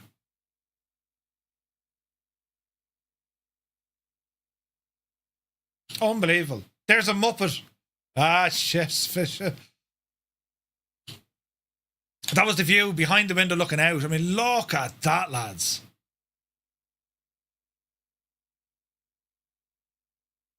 Isn't that something else?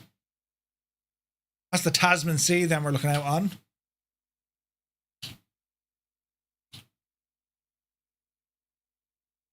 There's the rotor there, but like, when you just see the terrain and how aggressive it really is, like a glacier, it's unbelievable.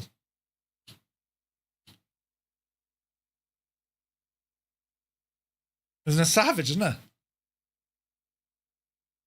Absolutely class. We did a helicopter ride to Vegas to the Grand Canyon. Yeah, I did that in Arizona from Tucson into the canyon. Nuts, absolutely nuts. But like, look at the glacier, man. Look at it. I was walking around and it was like, it was straight out of Interstellar. That kind of like, holy crap, it's so different. Like, it's just amazing. So when we landed out for the ramble, that's what they kind of let you walk around. There was another group up ahead of us. There's a Hughes and another 135, I think. That's the chopper we were in.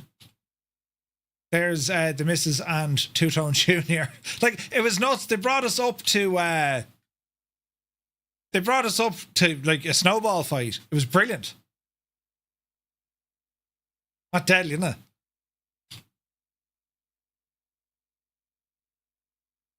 It was class. So that's our chopper. Isn't it absolutely savage? And it's a working chopper. You notice there's a hoist on it. So like, this sort of like, you know, these sort of scenic flights, they're just part of what these guys do. They loved this part. I was chatting to them. They were just like, I said, Jace, I said, what made you go fixed wing or helo instead of fixed wing? You know? And he's like, he said, to be honest, he says, there's the two lads. So here's our pilot, and that's the pilot of the other one. And his folks came out of RD. You know? They're just bang on, dead sound, able to chat to them. And yeah, the crack was just brilliant. It was brilliant. What an experience to have. And like, whatever about, you know, being on holidays, you bring aviation into it, or you mix aviation into it. It's just incredible. Do you know? Right. Back to what we were doing. Because we need to get out of here. And like, this is how good the sim is, look. I mean, the views. It is absolutely unbelievable. So, it's time to get out of here. Are we ready, sports fans? Yep, see Daisy. And we'll go back down the hill.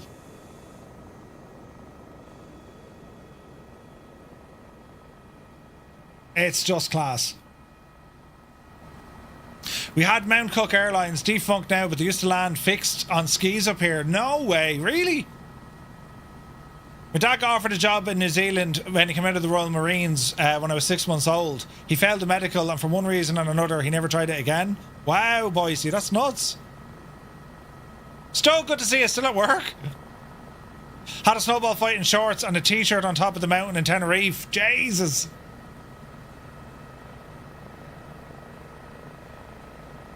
Right, we'll head down this way.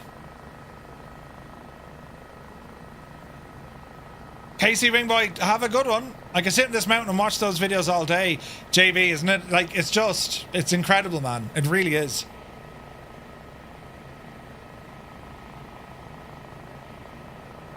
And like, to be able to, you know, replicate that in the sim, it's unbelievable, man. Unbelievable. Right, watch your speed. Easy now.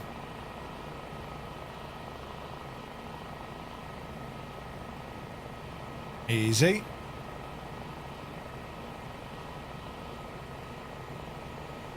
Yeah, no, the sim is good. Like, it's not perfect, but it's so good. Jesus. Jesus.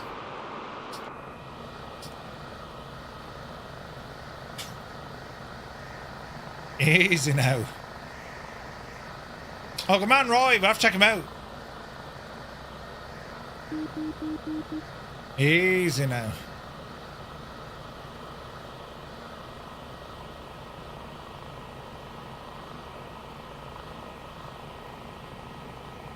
Easy. Not yet, Doug. Not yet.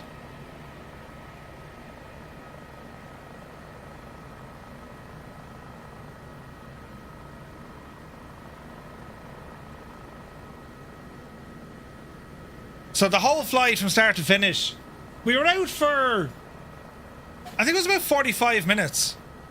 And just what an experience. Like, just whatever about, you know, getting the chance to fly in a helicopter, which is amazing. No matter where you do it, it's an amazing experience. But to land it up in a glacier, friggin' nuts. Hey, Brett Plays is here. Good to see you, buddy. Nice egg beater flight over New Zealand glaciers. Yes. Sumner, have a good one, buddy. Happy hour.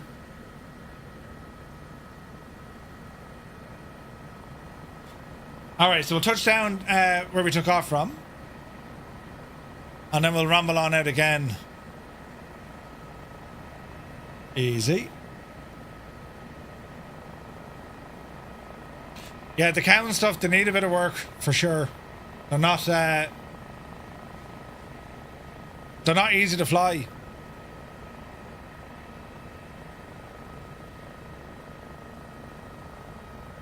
And them trees shouldn't be there. Easy now.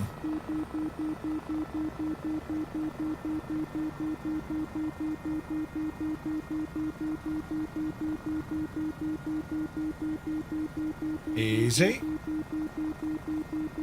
Approaching runway 10. I think there used to be Caution. I think there used to be scenery here in 2020, but it doesn't work in 24. I don't think. Easy now. Easy. Gently does it.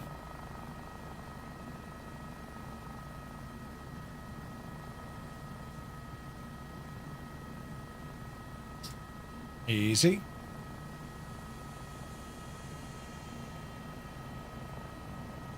Easy.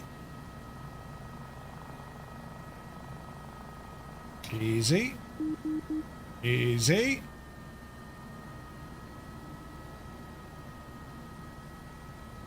Alrighty then. Right, brilliant. That'll do us. Man the limits. Chopper flying, lads. Otherworldly.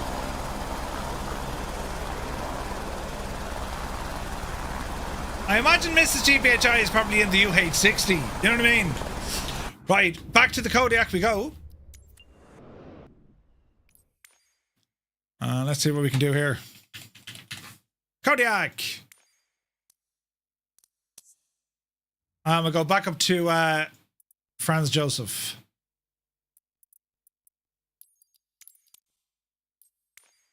Make sure we're all synced.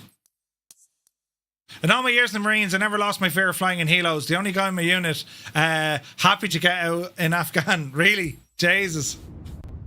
Yeah, there's choppers are so much fun.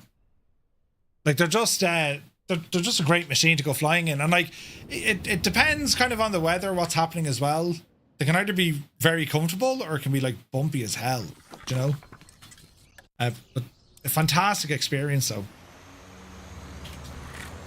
Right. Approaching runway 28. Back into our machine we go, and well, let's get some power back into our caravan. How are we for weight and balance? Fuel. We'll top her up. 80% will do us. Load the aircraft. And that'll do. And we'll go ahead and get ourselves ready for flight. So, fuel shut-off valve in. Fuel tanks are on. Battery master. Flaps are in the up position. That's what we want. Go ahead and get the inertial separator on. Beacon. Nav. Auxiliary booster pump. Looking good. And ignition start. Let us see. My granddad was terrified of helos, couldn't swim, and somehow passed his offshore survival. No way! Right, how are we looking? There's about 20%. Up. What's that ITT? What's the NG? There's a peak. NG is good. Alright. Alright, we're looking good. Now we shall set. We'll probably go 3,000 again. I'll do it. Transponder. Altitude reporting. And I think we're looking good. Alright. Franz Joseph traffic. November 235 Romeo Mike. We are departing straight out. Franz Joseph. Is there even runway numbers here? Let's call it 30. Did I say caravan or Kodiak? I can't remember now. Jace, there goes Rex. Come on, Rex. Alright, let's fly. Power coming in.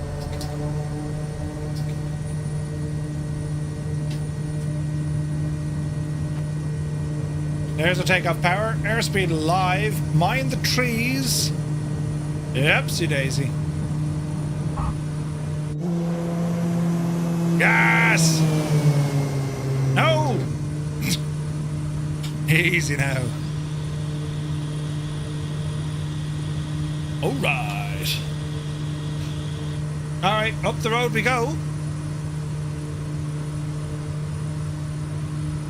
Helis are fine as long as it's not a Roby or a Hughes. The Hughes are class though. Hughes 500. They're absolutely deadly.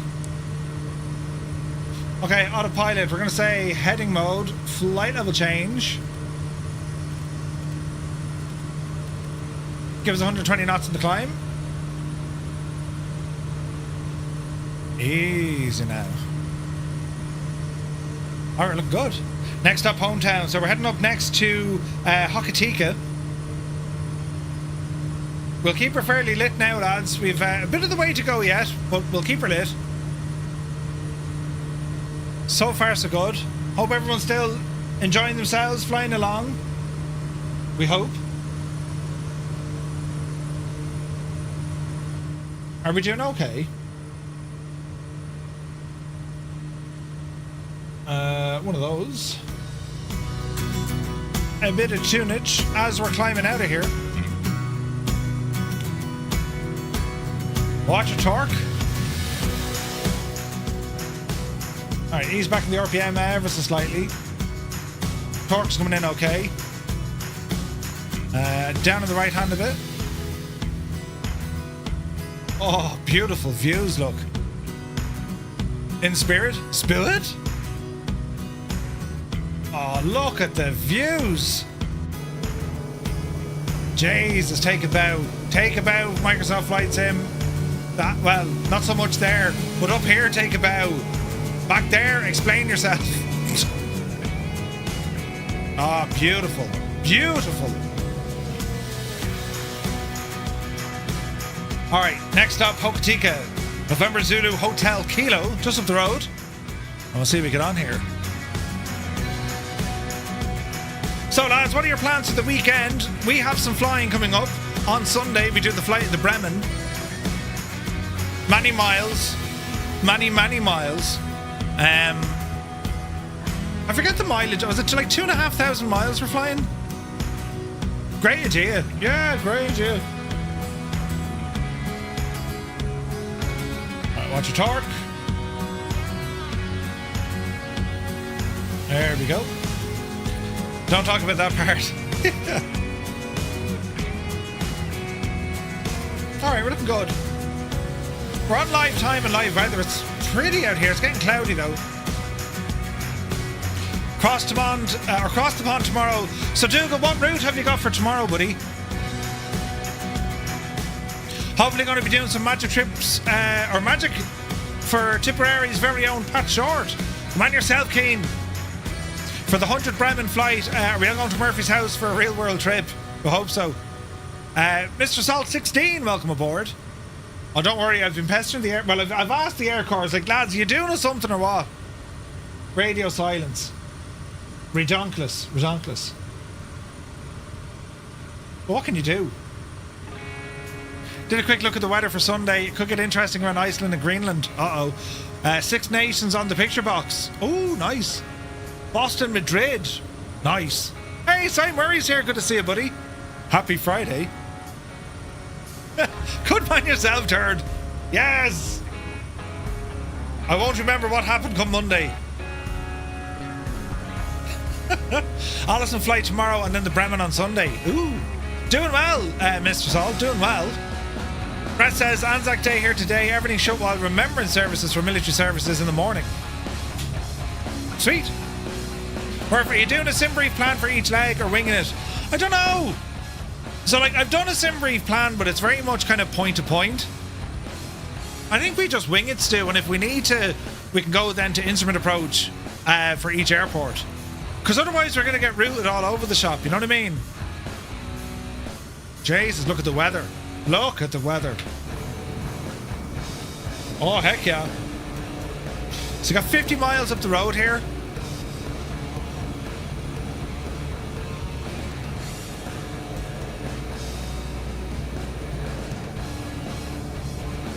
Adam was flying with us, but I think he's gone. I can see Cyrus there. Redoing most of my room. I'm going to be busy. New bed, shelves, and all sorts of stuff. Good man yourself. We'll have to work out the ILS. Yeah, we'll figure that one out. Don't worry, Stu. Like, I mean, it's, you know me. We'll wing it. Should be grand. You can't see me. I had a CGD. I don't believe this, Iris. You poor owl devil. Oh, jeez, the traffic here, look.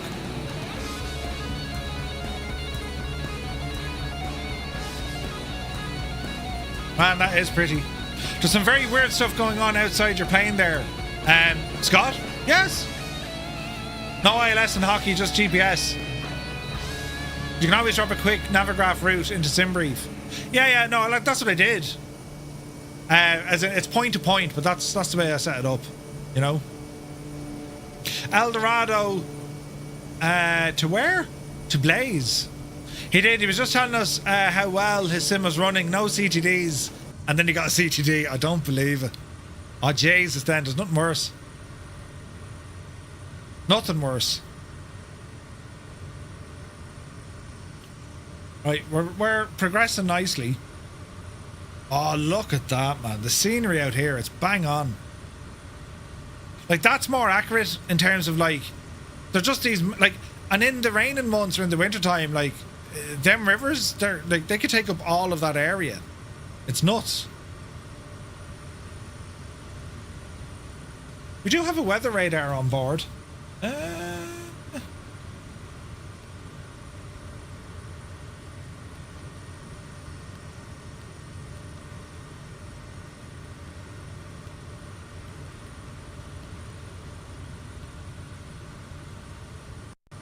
Oh, careful now, Murph. Don't break it. The braided rivers need work for sure, absolutely. Did the plane get an EFB with the update, or is it still using the in-game one? It's using the in-game one. But they've done a bit of work to it, but yeah, I'd probably much rather a custom EFB, do you know? But I think that's coming. As I say, like SWS, this is it's a remarkable airplane. It was back in 2020, and this update in 24, like it's real nice, real nice. Looking forward to Sim Update 5 and the weather radar updates. Yeah, man. Like, the data they can capture now is going to be class. Beardy McWhiskey, good to see you, buddy. Happy Friday, man. Hope you're well. Yeah, I think like Sim Update 5, they're planning now next week, which is probably no issue considering Cross the Pond is on tomorrow. There'd be nothing worse if the sim had an issue on release. Like, could you imagine the fallout? Jesus. Do you know what I mean? We're bad, but like the airliner lads, they go absolutely spare, so they wouldn't be able to fly. It would ruin the event for them if it was an unstable release. But touch wood, fingers crossed, it's not going to be an unstable. It's going to be grand, you know. Okay, so we have a stop at Hokitika. Or Hokitika. I can't pronounce it. Then we're going to fly up to Greymouth, but we're not going to stop there. We're just going to do a fly over Greymouth. Then we're going to do another stop in Hanmer Springs, and then we're down into Christchurch. So we have 3 landings left to do. Time of day is now 22:26 local time. We've about an hour. That's our mission. Because I'm up at silly o'clock in the morning. And then we have flying to do on Sunday. It's going to be busy. Oh, by the way, I forgot to tell you. Oh. One of these came in the mail today. It's a Rose Fire gadget. So I need to play with that during the week and do a review. Big Al is here. Good to see you. So I need to see what the old overhead is all about. Your wing link is going mad as I pass Murph. Excellent. Many buttons. Yeah, more things. Yeah, that need USBs. Yeah, 100%. Be interesting to see because like there's a lot of competition out there now. You know, left hand side. Whoosh.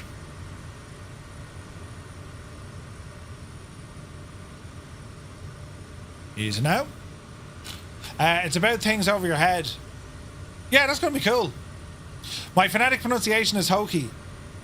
Hokitika. Okay, sound. Hokitika. That makes sense? Right now. There's Thaddeus. We've got a good crowd here. UTB, didn't you win that giveaway on Discord? I'm almost certain you did. If you did, drop me a DM, because I need to get that sorted for you.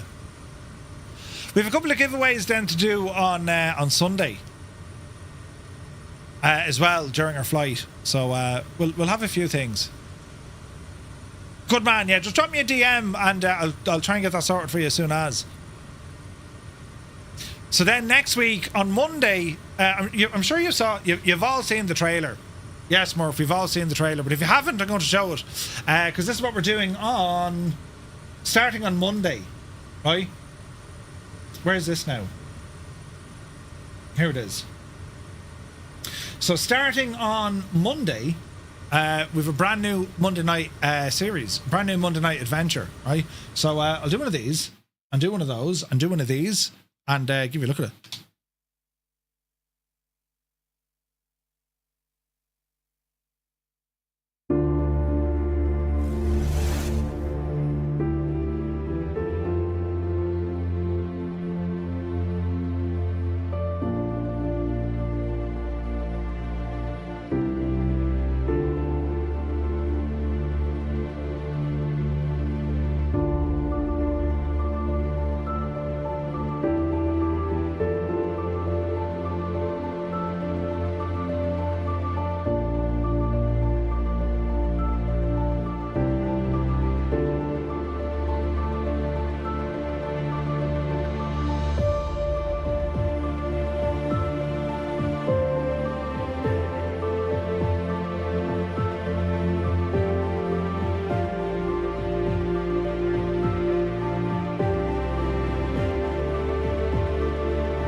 So we're starting that one off on Monday, and from Earth to the Moon. It's a 7-week thing, right? It's a 7-week series, and we cover a fair bit of ground in it. I was hoping that the AN2 was going to be updated,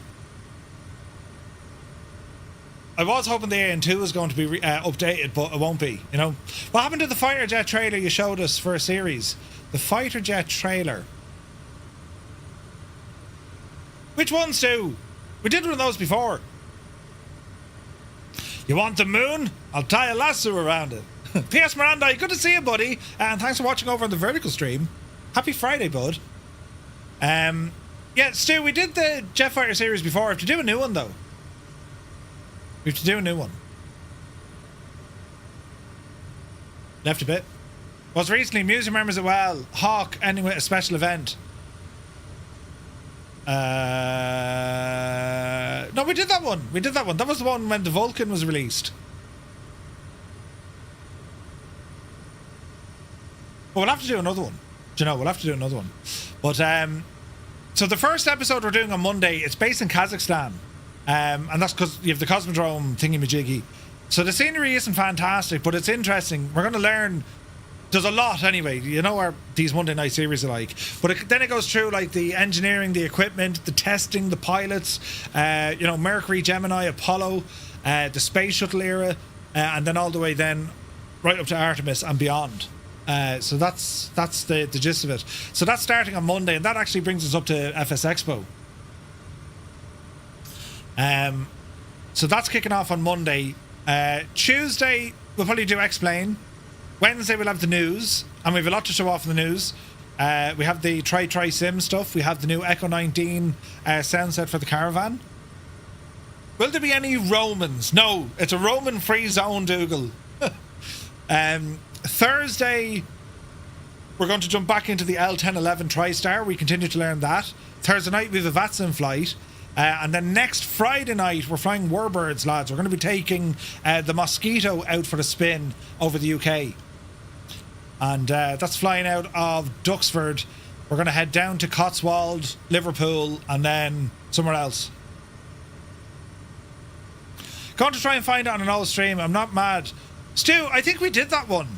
It was a trailer, but it's an old one. I'm almost certain because I know we need another one. But if there was a trailer done for it, it was already done. If that makes sense. But yeah, so it'll be busy next week. It's busy for the next couple of weeks. So yeah, so next Friday it's going to be some Mozzie flying, which I'm looking forward to. So we shall see. Right. Runway 30 is what we're going for.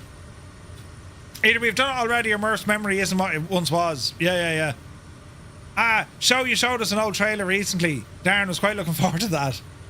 There are Romans in space. The USS Enterprise under Kirk was found a whole planet of Romans. There you go, Nighthawk. But no, Stu, we'll do it. We're going to be doing another jet series soon because, well, there's a lot more jets in the sim now. You know what I mean? So that one kind of focused on a bit of a mix. We did like air show kind of jets. Then we went on to some of the military ones for aircraft carriers and stuff. So there's a lot more now. So we'll do more. We'll do a lot more. Right, yaw damper coming off. Autopilot coming off. Ease out the power. And that'll drop her nose. Hokitika, November 235 from you. Mike is inbound for a full stop landing runway 30, Hokitika. So the Romans invented the moon. Great bunch of lads. Easy now.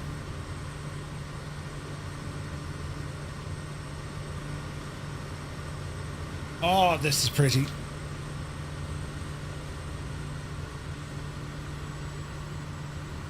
Yeah, the Azure Poly aircraft. Yeah, I think that's we'll probably time it around then. There's also an F4 coming out, so there's a lot of new jets. Easy now. Energizer, good to see you, buddy. What time did you call this? Jesus. I get it. You were busy. Yes. Bread and circuses, indeed, indeed. Very good, Rad Baron. Keep them happy. Bread and circus. Yeah, runway 30. Here's Arthurstown.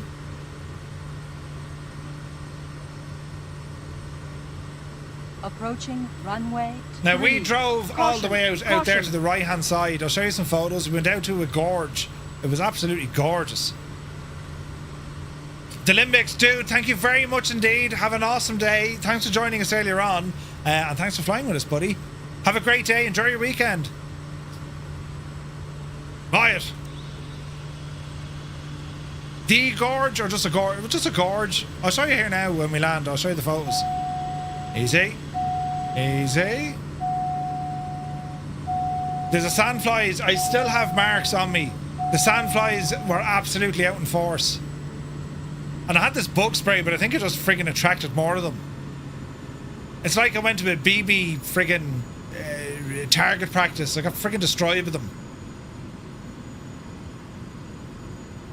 Wasn't it like an old Maori saying, like the sandfly? It was because the terrain was so beautiful. He put the sandfly in there so people could visit, but they wouldn't stay. Runway 30. Caution! Caution! Easy now. Think they can spot the tourists? Oh yeah. Alright, easy now. Approach looks good. Mind the trees. Easy now. That wind is definitely throwing us.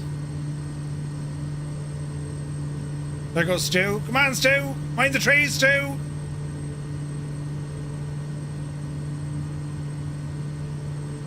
Alrighty. Watch the flare. Out idle, hold the nose. 2:45, sure, we'll take it. Into bed. Dreamy, sleepy, nighty, snoozy, snooze. Ah, Muse, you messed up. That's terrible bad.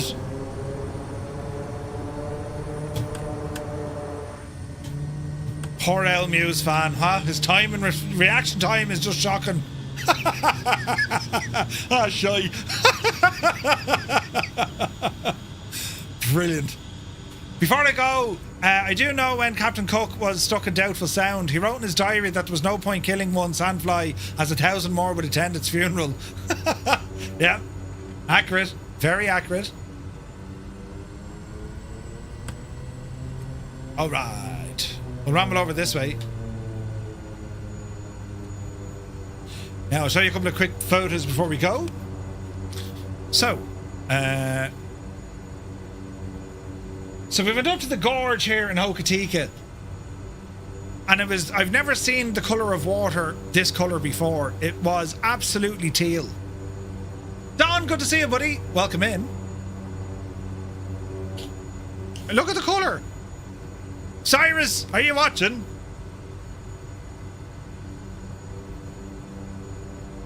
Now, it was lashing rain, but it was absolutely gorgeous, look. Isn't that unreal? Look at the it's pure teal.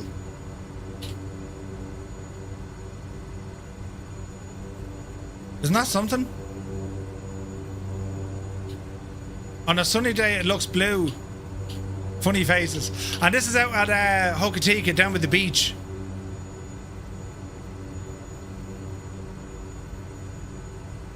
Gorgeous. Absolutely gorgeous. Hokitika. You can only see me legs and me face. Look, I'm totally camouflaged. And then we went to Shantytown, which is just down the road. Here's Gibbo's Cafe.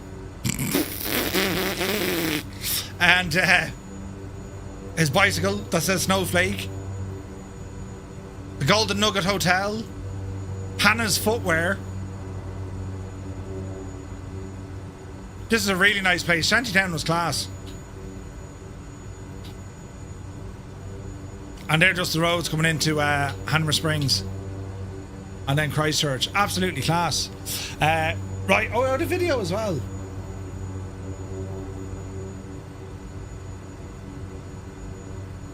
Check it out.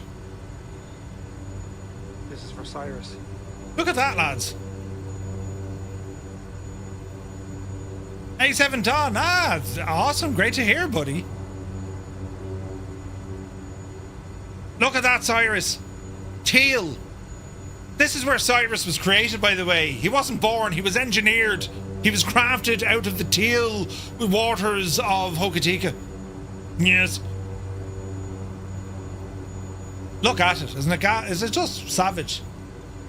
Beautiful. Oh, jeez. Jesus. Right. To infinity and beside. Let's ramble on. Easy. Archer flaps. Approaching runway 3. We'll go this way.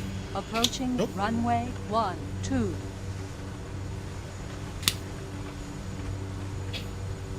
Right. We're nearly there now, lads. We'll keep the boot down now for the next section. So the video is dedicated to Cyrus. It is. Jesus. It's a Cyrus T video. Easy now. There's cat face. Oh, Jesus. Oh, Jesus. Oh, no. Oh, no. Fix it, Murphy. Fix it. Ah, Jesus. I'm after shagging the plane. Oh, wait. I fixed it. Look. Brilliant. You saw nothing? Nothing to see here? Can I get the refund? No, you can't. Right. Jeez. Let's get out of here quick. Easy now. On your left, about 2 miles north off runway 3 is a strip worth buzzing. Ooh. Easy now. Easy now. Yepsy daisy. Nice.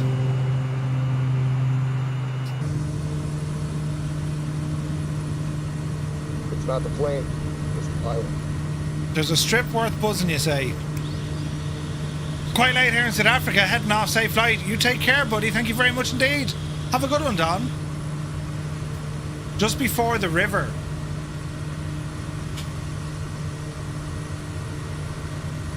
Oh, I see it there now. Easy.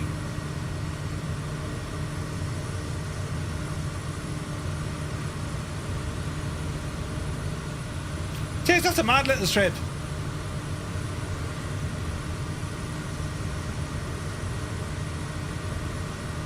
Teeny tiny.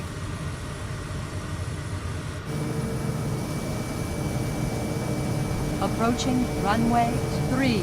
Caution, caution. It knows it's a runway, look. Jeez, that's mad.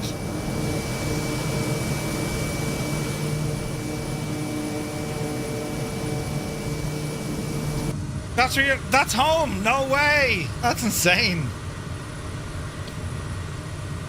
All right. We probably don't need Greymouth. Will we need altitude for here? I don't think so. We'll go heading mode. Altitude, we'll call it 1,000 for the moment.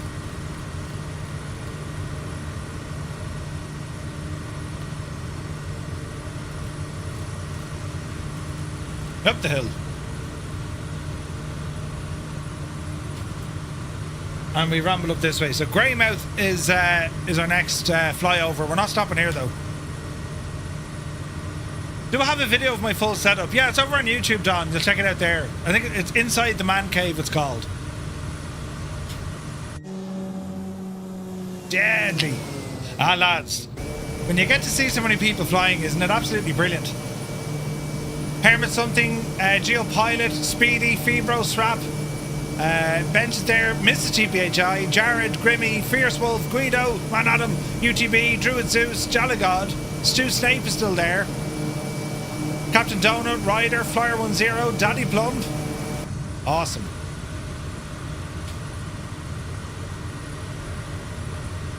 Alright. Small bit of a course correction. What time are we now? 11:15. Oh, Jesus. Arda, we're not too bad. We're not too bad. So our next stop is November Zulu Hotel Mike.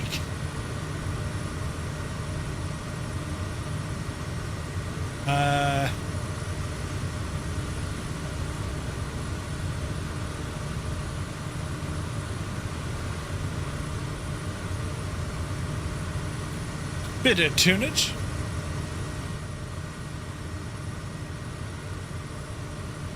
Alright. So Greymouth, and then, as I said, it was out that shanty town was out over there to the right. It was class. Like the whole 2.5 weeks of that, like it was just non-stop.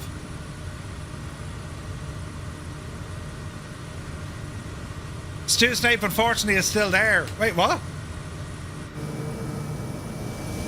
Shots fired, Stu! He's right behind us, look. I modelled the strip of the STK, didn't have it uploaded yet. Ah! Dude, just put it up there, man.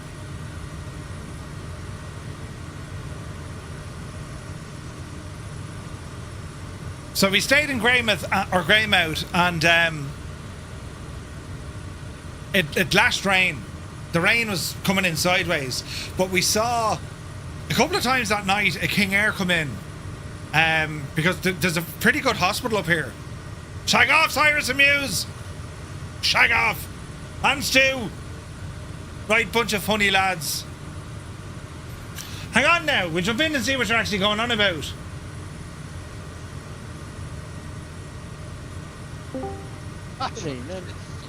Well, wasn't I the proud woman when you pulled out ours, huh? You know what? You're disgusting. Do you know what?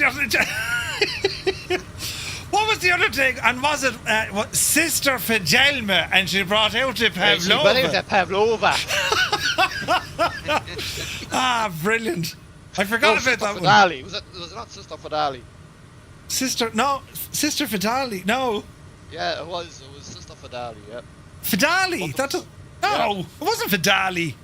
It was. Jesus, then it wasn't Fidali. No, it was something like Fidali, but it wasn't quite Fidali. It definitely What kind of wasn't foreign Fidali. talk is this? It's a mix between Irish, German, and Russian. Sister, it wasn't Sister Balls. What was her name? You'll have to find it. If you had your choice of nuns, very happy with the ones we have. Oh, brilliant! When she came out with that Pavlova. Ah, brilliant. The I forgot all about that. I mean, all the yap we were doing about like the patch art stuff when we were away. Not one of us thought of that scene. There's too many of them. Oh Jesus! But yeah, I don't know. Very funny. Very, very funny. That was. I actually went to that show. I was at not that exact show. He did a couple of them. I was at that show live, and it was hilarious. And I remember he did a gig. Jesus, now he did a gig in my hometown, and I don't know what it is about. And I find Tommy Tiernan to be the same. They're better live. If you see them on the telly or pre-recorded stuff, they're all right. Don't get me wrong, but when they're live and they can kind of bounce off the crowd, it's so funny. Yeah, 100%. Yeah. Do you know? Yeah, saw Tommy Tiernan on Vicar Street probably about 15 years ago. Absolutely brilliant. Yeah, when they're live, like I saw Foil Arms and Hogs live, and like you come out of the place not feeling well, you laugh so much. Do you know? Yeah. But she came and Sister. It wasn't Sister. What was her name? I thought it was Fidali or something like that. Sister Fidelia. No, Fidelia or something. Yeah, I'll have to look it up. Yeah, you have to look it up. And she came out with this Pavlo. She put out a Pavlova. Ah, Jesus, brilliant. Cyrus, you need to watch all these. Yeah, it sounds like I do, yeah. Yeah. It's an education, like. You can watch them, Cyrus, and tell me how bad they are. What do you mean how bad they are, Stu? What are you talking about? You'd enjoy them as well. Take one for the team. Yeah. I know, you just have to watch them. Just do a watch party in the Discord. Some evening. I should actually do that. Yeah, we'll do that. But it'll You just still be... watch the Rings yet, Muse? Yeah, Muse is very bad, yeah. I wasn't going to say anything now, but the fact that Cyrus brought it up... Muse, I can't believe you still haven't watched it. Why would I? What do you mean, why would you? Father Ted is a good start. Oh, no, it is. Turn. Keith Lafford. Hey yo! I know you're Tommy Turn. Me follow in the hospital. Ted Ward and Edward Ward. Yeah. Oh, Jesus. But Dylan Moore, and Dylan was brilliant as well. Oh, he's brilliant, yeah. Brendan Grace. Brendan Grace is brilliant as well. Yeah. Dylan Moore, yeah, I've watched a lot of his stuff live. He's brilliant. It's gas, like it's even Brendan O'Carroll back in the days when he used to do stand up. He was good at he was good at the time. Yeah. He was brilliant in the 90s before kind of Mrs. Brown and all that. And that was pure downhill. Yeah. Although it was very popular for him. Yeah, it seemed to be. Yeah. Do you know? I've got good to see it. Comedy for simpletons, I call that. Comedy for simpletons. Do you ever fly commercial planes? We do, every Thursday. Mag is here, good to see you. Flying Teapot, Dylan Moore is so good, he really is.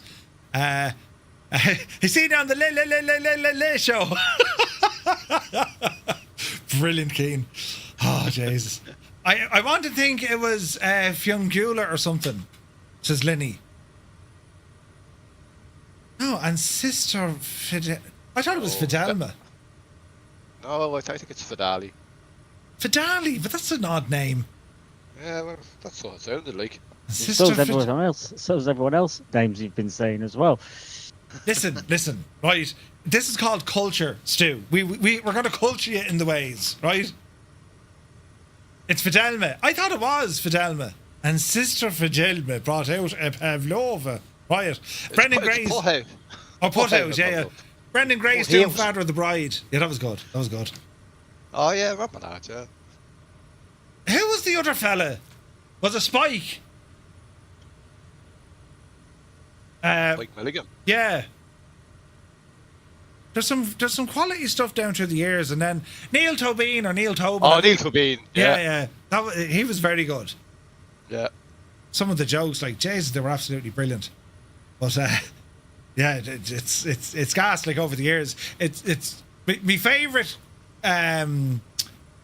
comic, if you like, stand-up comedian throughout all the years has to be Billy Connolly.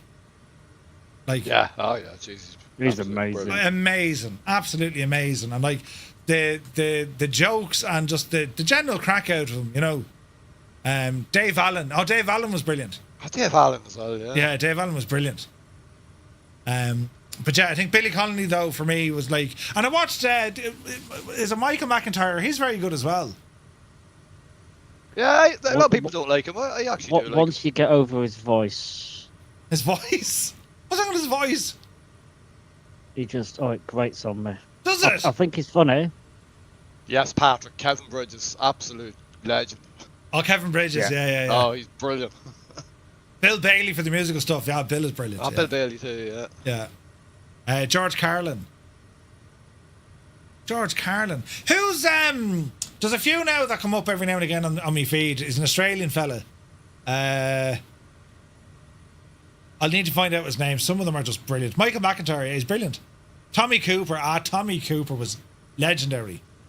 Just like that. Yeah, just Just like that. Yeah, he was brilliant. Michael McIntyre is very good as well. But Jimmy Carr's. I like watching Jimmy Carr. Jimmy Carr. Yeah, I like Jimmy Carr. was good. Yeah. Yeah. Yeah, Malky, yeah. Crazy. No, I think Connolly is just the story of the stonefish. Yeah, Jesus. Oh yeah. Worst paid known to man. Is it Chris The- Lilly or Lily? The ouchometer. Yeah, that's what it sounds German, must be true. It starts at ouch to what was that to oh Jesus, what was that? Yeah, that's it. Brilliant. Absolutely brilliant. Benny I Hill like used that to be brilliant. German comedian Henning Vane. Oh, he's brilliant. Yeah, Yeah. I've never actually seen him do stand up. I've seen him on panel shows like Mock the Week Yeah. or Would I Lie to You or some of them. Yeah, That's no, all I saw him it's live very in. funny. He did a live show in Bristol. I went with my father-in-law. It was really Right. funny. Yeah. He's a German comedian. Yeah, Henning Vane. He's hilarious. He rips the hell out of the Brits. Henning. And But we all love it. It's Yeah. funny. I'll have to look that up. Some of them, like some comedians, I don't get some of them. So, like they're crap. They're just. I don't know what it is. I think some comedians, you know, they just give you a punchline. Every single thing they say is like a one-liner punchline joke. Not mad into that. I'd Oh, prefer- there's a few of them. Milton Jones does that. He's very fun. yeah, but I prefer more the story though. Do you know? Yeah, I prefer that myself. Yeah. Dave Chappelle, yeah, he's very good. Wild River Bushley, good to see you, buddy. Welcome in. I'm trying to think who else. There's loads now. Like, jeez, when you think of comedians, and like even in Ireland now, like you know, you've had all these greats, and Pat Short definitely up there, and John Kenny, because like they absolutely smashed it when they were on the scene. Oh, they do, yeah. His most recent stuff though, like he's beyond he's on Instagram and all that. He works with his daughter now, but like that's right. Yeah, fair. yeah, like it's I quite like Aisling B. She's from your neck of the woods, isn't she? Oh, or yeah, is she yeah. Northern Ireland? No, she's Kildare. Yeah. Right. Yeah, she's actually quite funny. Yeah. was she on the Jonathan Ross show? Was that the one with the rugby player? No. Not that I know of. I'm not sure. Who used to be very good? Do you remember that Scottish fella? He was brilliant, and now he's like not so good anymore. Oh, Frankie Boyle. Frankie Boyle. Yeah. What happened to him? He used to be brilliant. He probably got cancelled, didn't he? Because of Oh, no, he's PC still gone mad. He's still gigging, so he is. Is he He's, still gigging? right. Is he? Oh, he is. Yeah. Hey, July is here. Good to see you. Rodney I Dangerfield. mean, it's kind of like any comedian. Like they have to move with the times too, I suppose. And Yeah. the you know, like the material gets stale, and you know, a lot of them have to end up changing their style. Yeah. Danny Boyle has gone off the boil. Like jokes that would have worked, we'll say, 30 years ago, mightn't work today. No. What do you But- think of Ricky Gervais? Ricky Gervais. I like Ah. Ricky. I used to like him, but I find that he's very repetitive now. He hasn't really had anything new. Like pretty much any stand-up shows that I've seen of him, they're nearly sort of like they're all repeats of, not repeats, but they're like a bastardized version of his last gig, pretty much. I That's prefer Ricky like- Gervais as an actor rather than a comedian. Oh, he's a brilliant actor. Yeah, he was brilliant in The Office and what was the other thing? Extras. That's Yeah, because there you keep was watching another the one as same. well quite recently, where Oh yeah, the he was where his wife was his dead. wife died. Yeah. Yeah, Oh, that was Afterlife. brilliant. Yeah. Yeah, Afterlife. Afterlife, That's that's what it. I was Yeah, thinking, yeah. Yeah. That's because Muse fan is watching the same show. Muse, are you just watching the same ones? Roy Chubby Brown, Jesus. Oh, if we're going that way, you've got it was Bernard Manning. Burning Manning. I was just going to say Burning Manning. Oh, Sean Locke's carrot in the box. That was just brilliant. Oh, that made me cry. Yeah. Yeah. If you haven't seen it, everyone needs to see that. Eddie Izzard. I liked Eddie Izzard. In fact, just him on Two Cats. Anyway, everything he did on there was. Yeah. Oh, he made that show. Yeah, Don Rickles. Who's Don Rickles again? Heard of him. Don Rickles. Old veterans here. Good to see you, Scott. Welcome in. No, we haven't died yet. To our success. And you know, he was a comedian. Don Rickles. Yeah, who was he though? I'm trying to... Don Rickles. Hang on, I've a machine here beside me. I can type questions into it. Who was Don and you've Rickles? got a mountain in front of you. Dave McSavage. Oh, Don Rickles. Yeah, he's brilliant. He was brilliant. How did you just not know Don Rickles? For God's sake. The hell's the matter with you? He was in... Yeah, I do know. Yeah, he was brilliant. He was in... Wasn't he in Kelly's Heroes? He was actually, yeah. Don Rickles, yeah, he was brilliant. Oh, apparently he was in Toy Story 3 Was he? and 4. And 4, yeah. I don't know who he played though. Was he the bear or something? Oh, he could have been. He died in April 2017. He was born in May 1926. Jeez, he good old linens, didn't he? No, Ned Beatty played the bear. Dave McSavage. Oh, no, he was brilliant. He's still going, like, he still does stand-up now. He's quite funny, Dave McSavage, but that was the Savage Eye. That was brilliant. Yeah. Oh, that was class, yeah. The Savage Eye. the bull Mick, huh? Came into the bay the other day. Days you couldn't put that on telly these days. No, definitely not. God. You really couldn't. You really couldn't. Nice, welcome in. Rickles was in Casino as You're well. mocking me, aren't you? Man, Scott. Hey, Scott. Howdy. Did you have Billy Connolly over there, Scott? Did you? Oh, wait, Don Rickles was Mr. Potato Head. The Yes. Potato Head, I'm just looking at that now, yeah. Yeah, that makes sense. Man, Patrick. A fella sitting beside me on a Ryanair flight told me I reminded him of Dara O'Brien. Dara O'Brien's good. Scott's here, but he's not. Jeez, look at the terrain here. Yeah, I'm having issues with the mic. Oh, recently. Ed No, Bourne. I'm here. That's Ah. another one. had I've never you watched Ed Bourne. did you have Billy Connolly over there, Scott? On occasion, not often. Not often. Okay. Jesus, and he was huge. Who'd you say there, Muse? Ed who? Ed Byrne? Ed Bourne, yeah. Yeah. Wasn't mad on Ed Byrne. Wasn't mad on him. What about Lee Evans from back in the day? Not mad on the Evans, no. Oh, Richard Pryor was brilliant. Just good enough, yeah. Richard Pryor was brilliant. Come here, do you know who was brilliant, actually? Eddie jeez. Murphy as Eddie well. Murphy. I was just about to say it. Eddie Murphy. He was brilliant back in the day. Yeah. He had a video release, didn't he, that called Raw, I think it was called. Yeah. He did Raw and Delirious. Delirious, Was that the was other it. one. Yeah, that's it. Yeah, It was when he was talking about the McDonald's burger that his mum made. I was crying. It made me cry. You don't need to go There's to one McDonald's. about- I'll make you McDonald's right here. Yeah, that's one it. about This massive stealing green an ice pepper cream. burger with green peppers and stuff coming out of it. Yeah. Yeah, It's what about brilliant. stealing a kid's ice cream as well on Yep. Eddie Murphy one. Yeah. You want the welfare. And Bunny falling down the stairs. Yeah. Des Bishop wasn't bad, yeah. Freddie Starr was brilliant. So yeah, Freddie, mad eyes. Was not a. I always remember that scene with him. He did the eyes. Amazing flight simulator. Absolutely amazing. New Zealand is just fantastic to fly around, buddy. It's unreal. The scenery here is absolutely gorgeous. It's all the roads up this way. This way we drove. It was fantastic. Les Dawson. Oh, I remember him. Yeah. Les Dawson. Yeah, he used to present Blankety Blank after Terry He used Wogan. to play the piano and stuff, didn't he? Ah. He used to go out with Amanda Holden. Or married to Did he? Amanda Holden, yeah. Jesus, Stu, you're well connected with all these celebrities. There's a lot of younger comedians now as well, like the likes of James Acaster and Ed Gamble. You'd see them on panel shows, like. Yeah. But You've got Josh Widdicombe. Josh people Widdicombe, like yeah. that. And what do you call him? What's his name? Oh, jeez, I can't think of his name.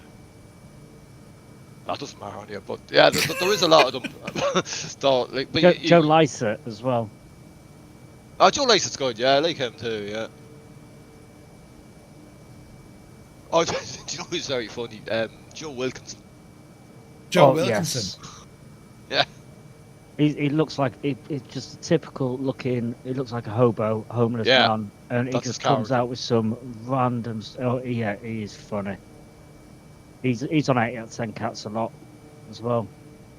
There's so much from Delirious that can't be repeated here. Oh yeah. Gene Wilder And that didn't do. He didn't do stand up, but Pryor did. He was very good. You got John Richardson as well. He does 8 out of 10 Cats. Yeah. My brother works with his dad. Really? Is he really like a clean OCD. OCD, yeah. Yeah, I'd have it's to not- ask my brother, because my brother has met him, because he went out for a beer. He met up, because he works with his dad. They went Yeah. out for a beer and, when John was back up in Lancaster visiting. Right. So he was out for a beer with him. I'll have to ask him. Oh, do you know who's hilarious? Lee Mack. Oh, Lee Mack Yeah. is good. Yeah. Oh, jeez, he's brilliant. And him and David Mitchell on Would I Lie to You are just brilliant. Yeah. Scenery is stunning. Would be great to see it firsthand. Shane, it's absolutely unbelievable down this neck of the woods. Like where we're flying right now, we're coming across. We were up by Springs Junction, which is up to our left-hand side. But where we're heading into now, it's right coming into Hamner Springs, and it's just you're kind of once you go past kind of Wanaka, it starts getting like less and less and less people. And you kind of have these kind of frontier towns then after that. And there's nothing around here. It's very nice. Beautiful. Eamon says, he said Lee Mack about 10 minutes ago, Muse. Muse, you're not listening to Eamon there when he said that, no? Sorry, Emma. Yeah, we'll have to write down more tourists than locals, yeah. We'll have to write down a list of stuff. Hey Murph, I meant to ask you actually, did you ever get that email from Moser? Did not go back to you on that? No. Leave it with me. There was nothing at the moment that they could do, but I you know me, I don't take no for an answer. So we'll think of something.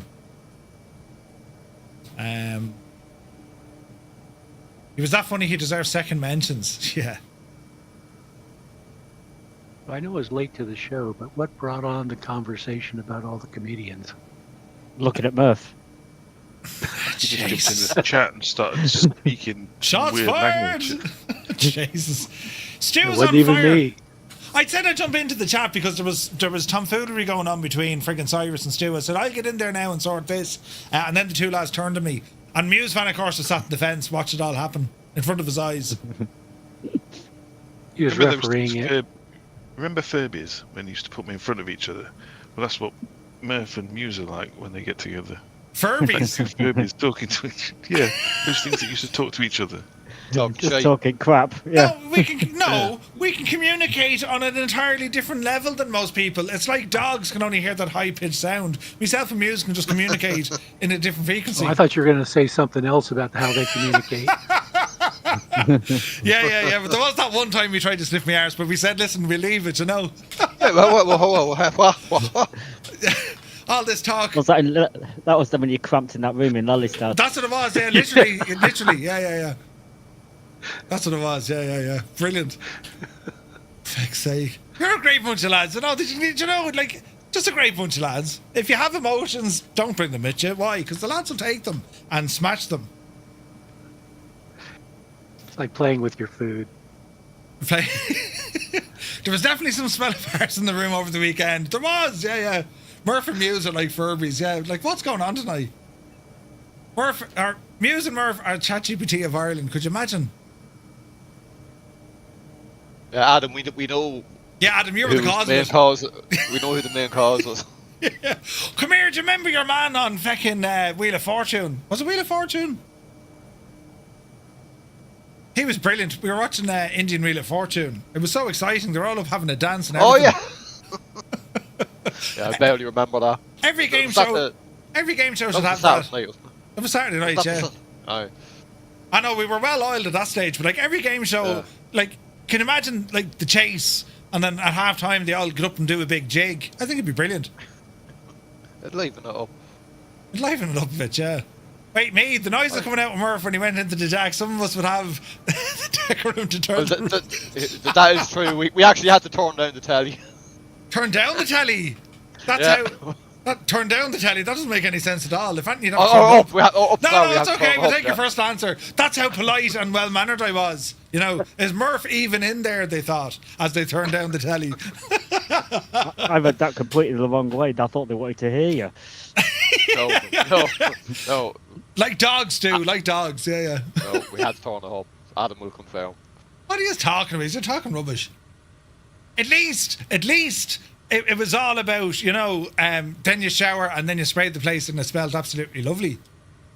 There was one key advantage, though, to where I slept. I was right by the jacks. Do you remember the bottle of beer we found in the car? We thought it was champagne. No. Ah, for God's sake. Muse, were you even in Holland with us? We found a bottle of hooch in the car, the rental car. Oh, yeah. Jesus, yeah. You drank it, Muse, do you remember? I did, yeah. You were yeah. wearing your blue jumper. That was on the way back from Amsterdam, wasn't it? No, it was on the way when we got there. We found it in the boot. It was muck, yeah, it was muck, yeah. Yeah, I do remember drinking a bottle of muck. For want of a better word. For want of a better word, yeah. We didn't drink anything kind of mad, though, did we? Do you know, there was no messing with...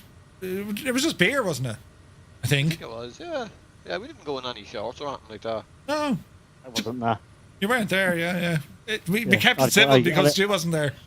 Yeah, I'd have got you the shots. Jesus, that's right. At the Dublin meetup, we were all going grand until you came out with a tray full of shots. That tipped everyone over the edge. I'll be done. Especially Muse, you know. Muse must have been some kind of moonshine if he doesn't remember it. Oh, yeah. Or if anyone has ever drank Guinness will know the aftermath. It's an experience. Yeah. What happens in Amsterdam stays in Amsterdam. Indeed. I know, it's a good old crack now. If the toilet echoed you had something dodgy to drink, it's all rubbish. It was very prim and proper. You'd have brought your stepmother to the place. That's how calm and nice it was. Yep. And then the awkward silence followed. Brilliant. Yeah, we know how calm it is at Lenny's house. Lenny's house, yeah. Calm, you say. Right, hang on. Are we landing? Oh, we're landing here. This is Hamner Springs. This is where they have all lovely places to go for a swim or just sit in like very hot water. Very pleasant. Right, okay, lads, I'll leave you. I'll be back to you. All right. No messing See you now. later, Murph. Look! I've pressed the button and it disconnected. The lads are over on Discord chat if you want to join in. They don't bite terribly bad. But yeah, do be sure to ramble over. We're going to plan ourselves on arrival. Hamner Springs, November 235 Romeo Mike is inbound for a full stop at runway 05 Hamner. Jez, I really hope it... Go away with the buttons! I really hope it's a runway 5 here. I think it is. Easy. Oh dear, we're not going to make this, are we? Ah, we might. We'll turn a bit this way first, though. Easy now. Easy. All of this scenery, lads, it is absolutely insane. It's gorgeous, man. It really is. This is our second to last stop. Our final stop is coming down into Christchurch, which is 56 nautical miles away. Loads of agriculture up here. Like, there was friggin' what you call them? The irrigation yokes? The irrigation irrigators, that's the word. There was tons of them up here. Absolutely tons of them. Right, let's see what we can do here.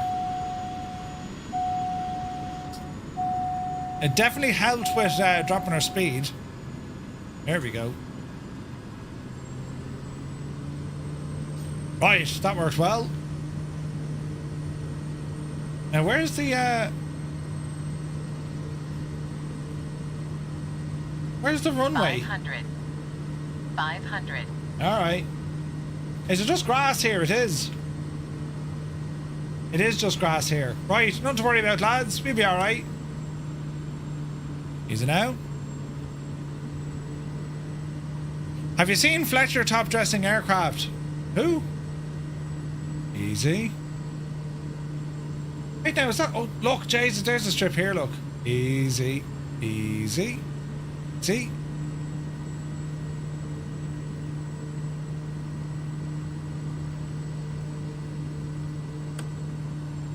Gently does it.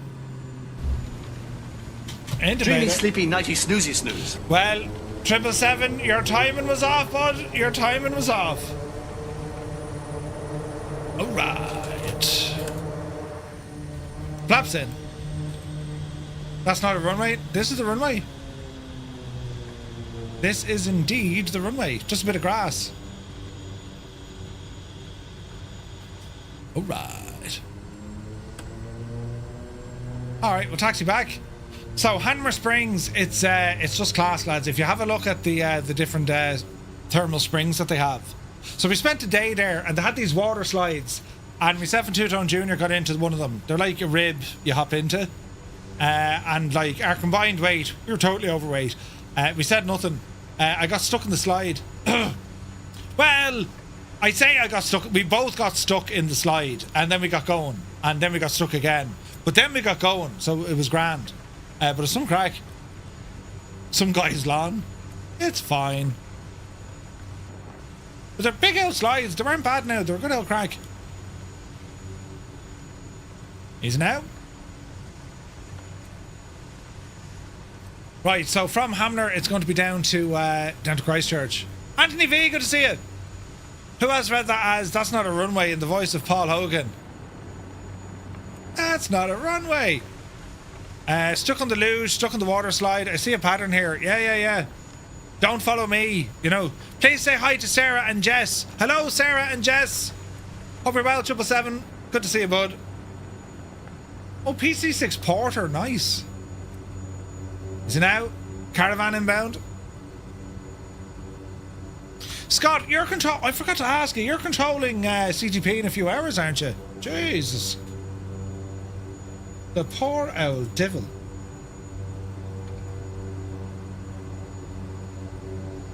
Let's have a look.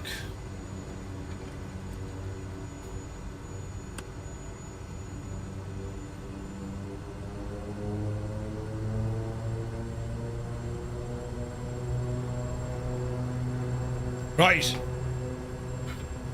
We start at 0400 local time. Ouch. And it's not even dinner time. That's crazy, Scott. 0400 your time. What's that our time? 11 o'clock? Jesus. Oh dear. Yep, see Daisy. It's alright. We missed him.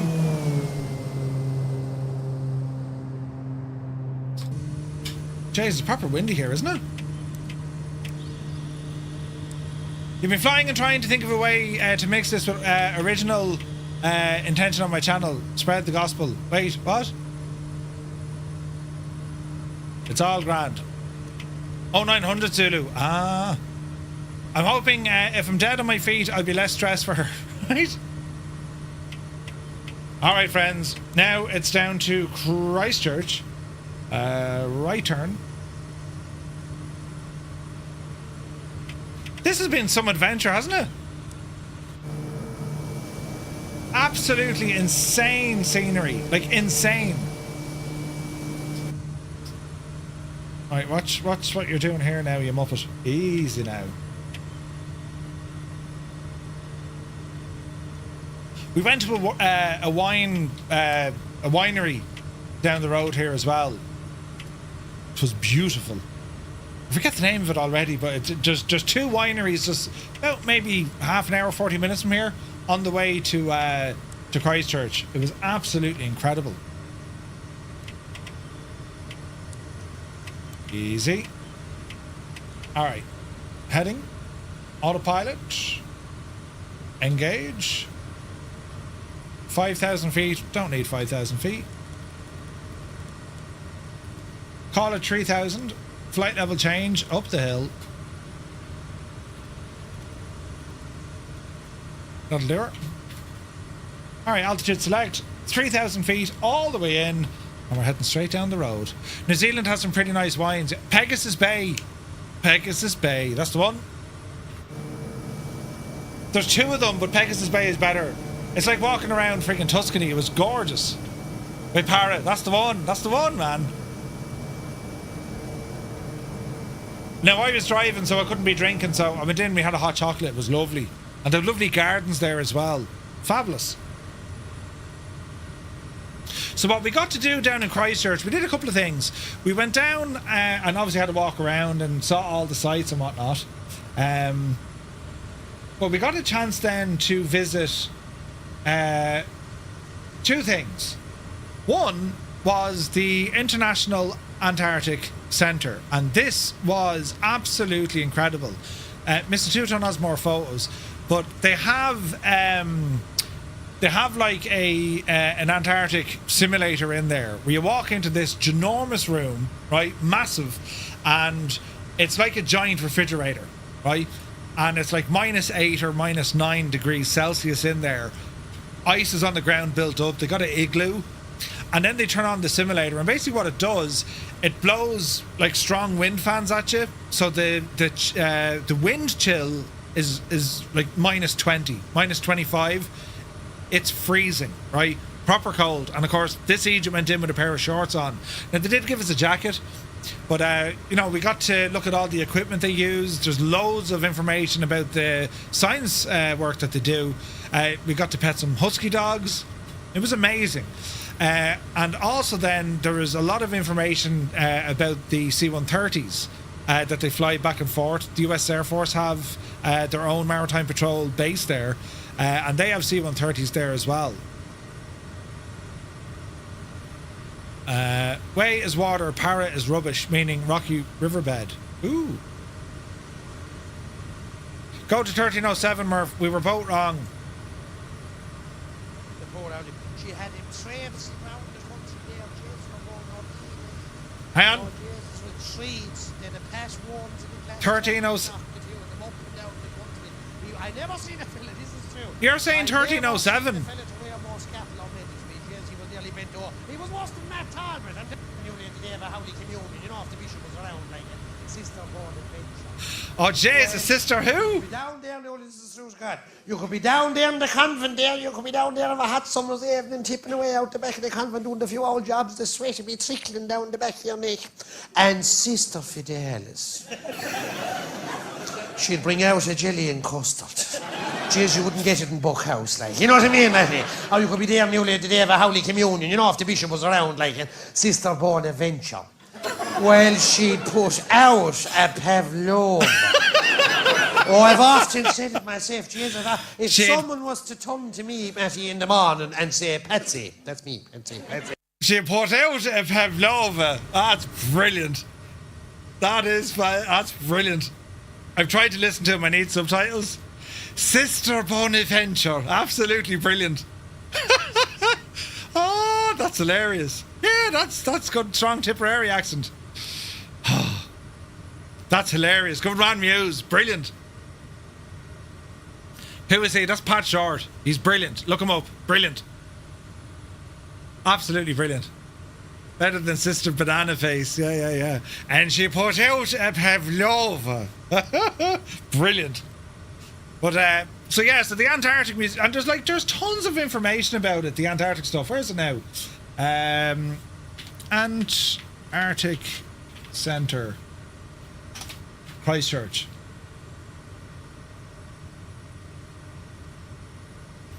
Welcome to Antarctica. But all the different experiences that you can do. The storm experience. That's what this is class. And it's freezing. Just because they have pictures of kids doesn't mean that it was safe and not at all freezing. Right? That's just... Oh, yeah, they had this 4D theatre, which is basically the seat in front of you sneezes on your face with a bit of water. Right? Effectively, that's all it does. But yeah, they have all the equipment outside. We didn't go on the off-road ride with it. We had to be waiting too long. But that's the stuff that they operate in Antarctica. It was it's class. Absolutely class. And look at that stuff, look. Deadly, right? But they have then the... where is it now? They have... At the airport... just across the road is the airport, right? But they have... there's C-130s parked up there, and it's just unbelievable. Hang on. We'll bring it up on the map. Maps.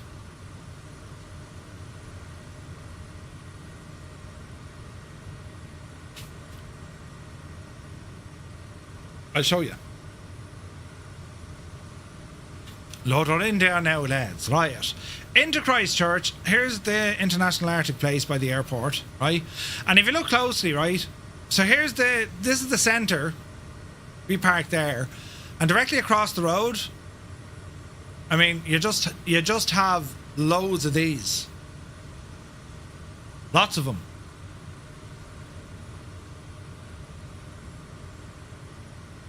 And there's A400s there as well. C-17s, C-130s, they're all there. It is class, right? And we went to a place then, we went to the New Zealand Air Force Museum, which used to be an airport, but it's no longer an airport. They closed it, right? So it's down... Is it down here somewhere?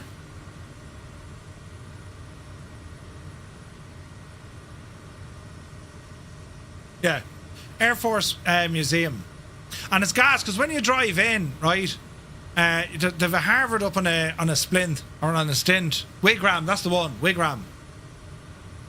Did you not go to the Air Force Museum? No, we did, Vaughn, we did. It was brilliant.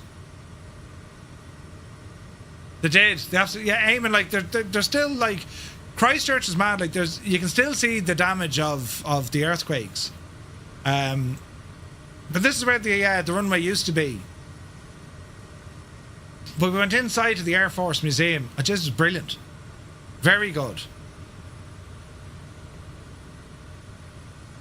That's it there. This is very good. I have pictures to show you here. But when you're walking around Christchurch, where am I looking for here now? Where is... There we go. So, that stadium just opened the other day, I think. Wasn't the first match there the other day? The cathedral, this thing, it's a convention centre, but there's no sign on it. I think that's an eyesore. But anyway, if you were to look at the cathedral, and it's weird, right? When you're in Christchurch and you're looking around, a lot of churches, the steeples have been taken off them. Do you know? Now, they've done a lot more work on that since, but it's still nowhere near finished. Last night, it was open last night. That's awesome. But like when you're in Christchurch and you're driving around or you're looking around, there's car parks everywhere, and you're thinking, Jesus, that's very handy. But the reality is, unfortunately, there used to be a building where there's now a car park, and that's, you know, it's just a reality of it. You can kind of see, look, all around here, just where buildings were absolutely flattened, all over the place. And it's still the same. Like, I mean, you can go around lots of places. You meet these kind of open spaces, which is mad. But they are building. I mean, there's no doubt they are rebuilding it, and it's coming together really, really nicely. But you don't have to look too hard to see the damage from those earthquakes. You know, 685 million. Oh, how many years ago was that? Like, was it 4? It's more than 10 years ago, isn't it? But what a place. Christchurch is awesome. Awesome place. So some of the pictures I took from inside the Air Force Museum, which is class, right? All this kind of stuff. They have some serious hardware in there. Just really nice, interesting aircraft. So that is a UH-1. And you know what that is? Ooh. And you remember that machine? I'll show you some pictures here as we're doing this. And surely we have some music we can play as well. It's a Wasp. It is a Wasp. Westland Wasp, that's it, lads. How about this one?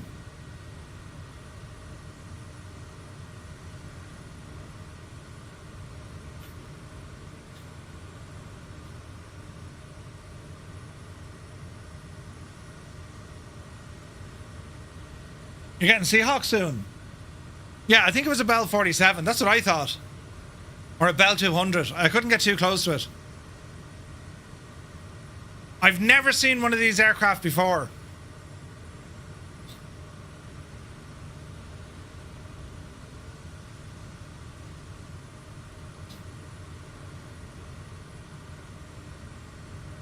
This thing leaked as much oil as an SR-71. There was drip trays all over the place. And the doors on the front opened up. It's a Bristol freighter. Abnormal, welcome in. It's big, isn't it?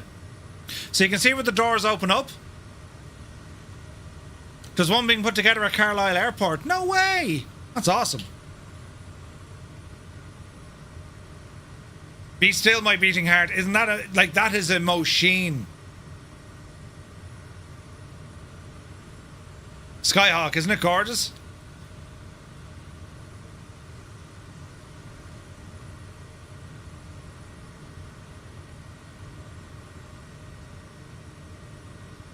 Yeah, it's pretty, isn't it?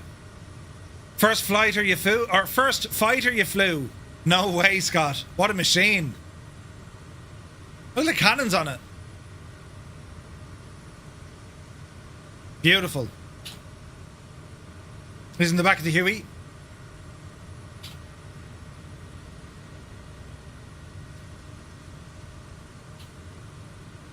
Westland Wasp submarine hunter.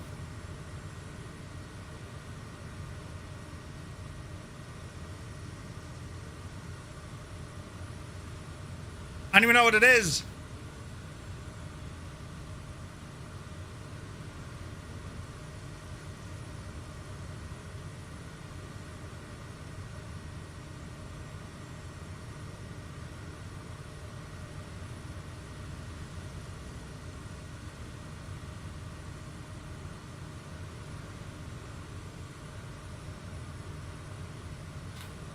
It's called a Strike Master. They had these flying at the air show. It's a Strike Master. BAC, good man, Vulcan. Oh, Mr. Anderson, it was so good. This one here, this is absolutely a gorgeous airplane.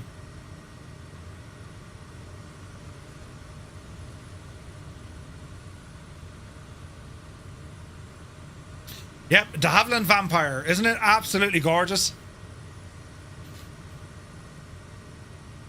Beautiful.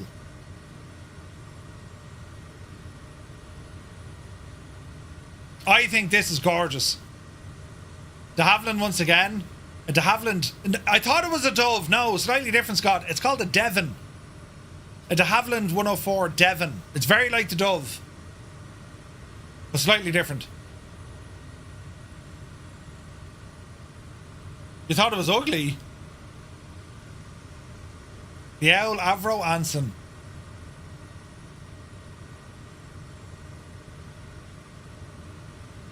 When you think of the company Avro and the aircraft they pushed out, unbelievable. Avro Anson 652. Do you know what that is?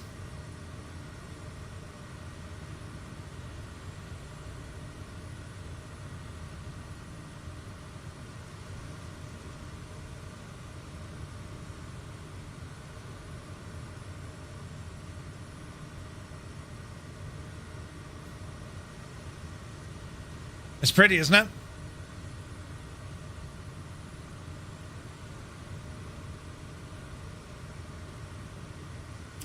Big machine.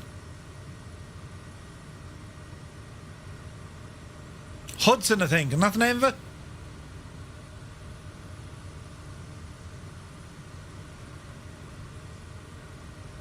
Yeah, very much so, Mr. Anderson. Yeah, very much so.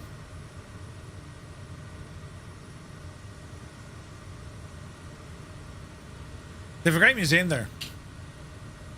A Lockheed Hudson. Did you even know there was such a thing? The presence of German radars off the New Zealand coast in the late 1940s accelerated the need to acquire modern aircraft to counter the threat. Between October 1940 and August 42, 94 Hudsons of various marks were delivered and put into the Royal New Zealand Air Force Service. That's mad, isn't it? German radar was down that far, like crazy stuff. Ah, the Owl Grumman. A TBM Avenger. This thing is absolutely massive. Crew of 3. And there's one of these at the air show at Wanaka. You liking the Dougal? The Avenger was friggin' massive. Oh, be gob then. Isn't it only gorgeous? DC3, man, there's nothing else like it. They are gorgeous. Lots of Harvards out there. T6 Texans.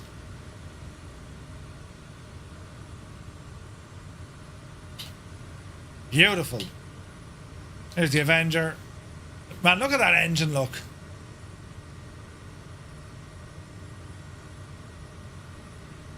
Beautiful. That's an Avro 626. It looks like a swordfish, doesn't it?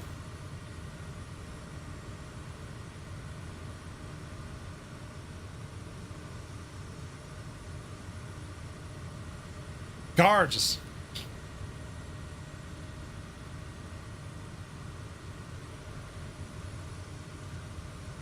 The Vauxhall. It's pretty, isn't it?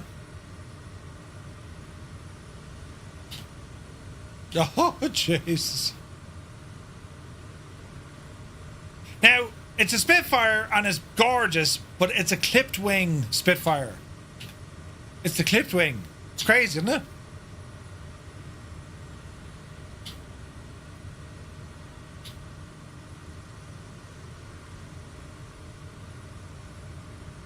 Trans-Antarctic Expedition. Mark 9, yeah. Yeah, correct and right, Malky. Oh.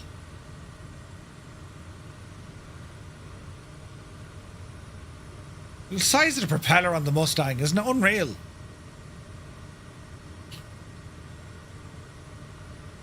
There's another Anson. George Bush Sr. was shot down in an Avenger in World War II. Really? The Owl Skymaster. With rockets.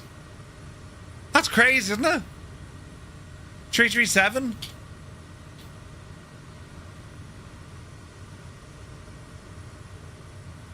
They were used as like surveillance aircraft and light strike.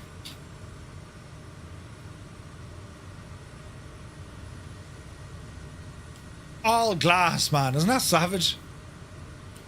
Mr. Dan, that's what it is. The O2 underpowered, yeah. You have a few hours in them, Scott. No way. Andrew, good to see you. I didn't get to the museum at Wanaka, no. A clipped wing Spitfire, look.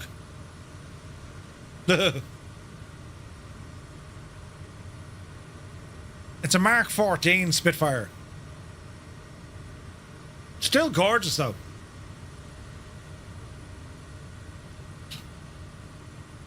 That's the back of the Hudson.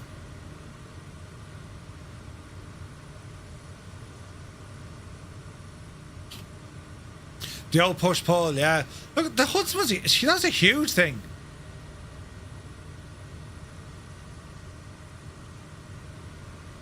Great machine, though. Mark 9 was still Merlin powered. It's a great museum, lads. Highly recommended.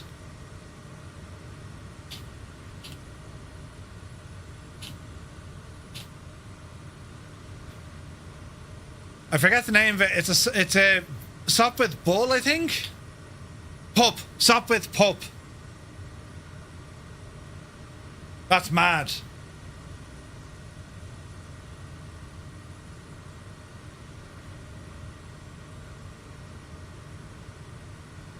$1917.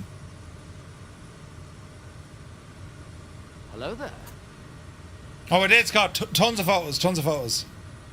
Horizon Vector, welcome in. And there we have a Keane Lafford Special. The Keane Lafford Special. It's a replica.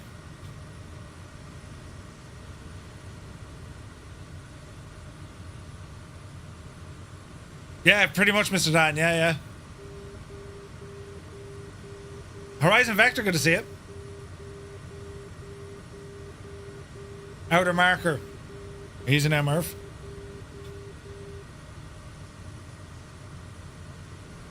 That's mad. So that is a replica of a Blériot. It was constructed in Dunedin in 1985. It's mad, isn't it? And here's a couple of pictures of Christchurch. So that's the main cathedral. But I think they've stopped building it. Their focus now is on other areas around the place. But it's a beautiful city. Beautiful, beautiful city. And that was on the way home then. Right. Let's get ourselves turned back, y'all. Yeah, they ran out of money for it. Yeah. Oh, look at this, lads. Hello, Christchurch. Look at this.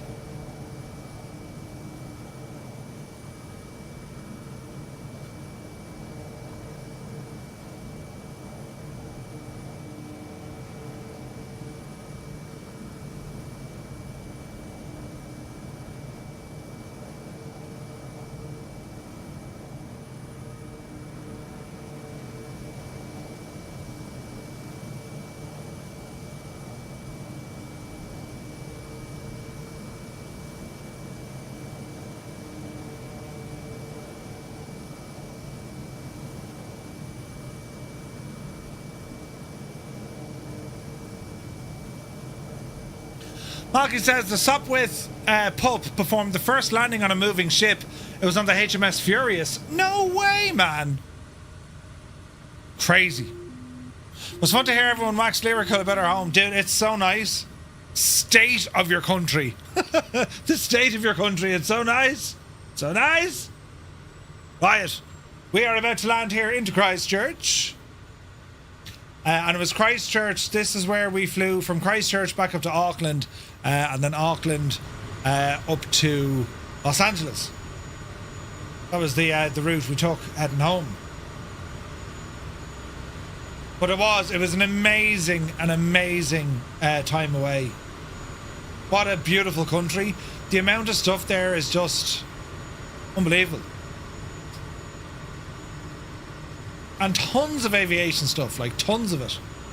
Jeez, we're coming in hot here. We'll be alright.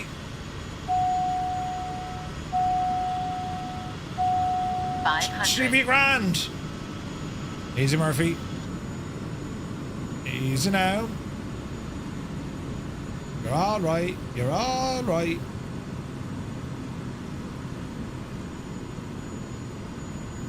Alright. Dreamy, sleepy, nighty, snoozy, snooze. Here's your time. It has been absolutely... Oh, Jesus, go handy, though. Easy now. 120. Intubate it.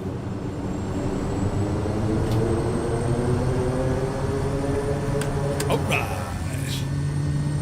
Out of beta. Flaps in. There we have it. Yeah, we flew Air New Zealand. Yeah. Great airline.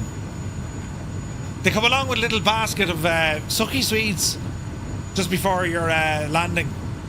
Great idea, because your ears don't pop then. Is it now? There's vacuum. Man, the Kodiak did so well on this. This is a great trip, wasn't it? You got 2 weeks out of this. Fantastic. On to the grass.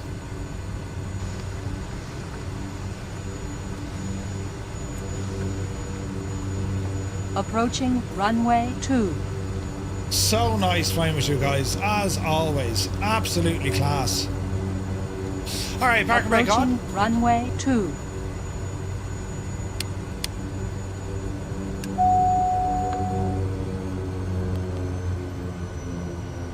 And power.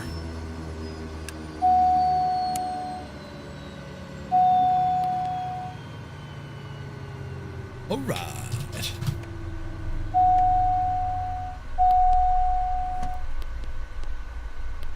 Beautiful.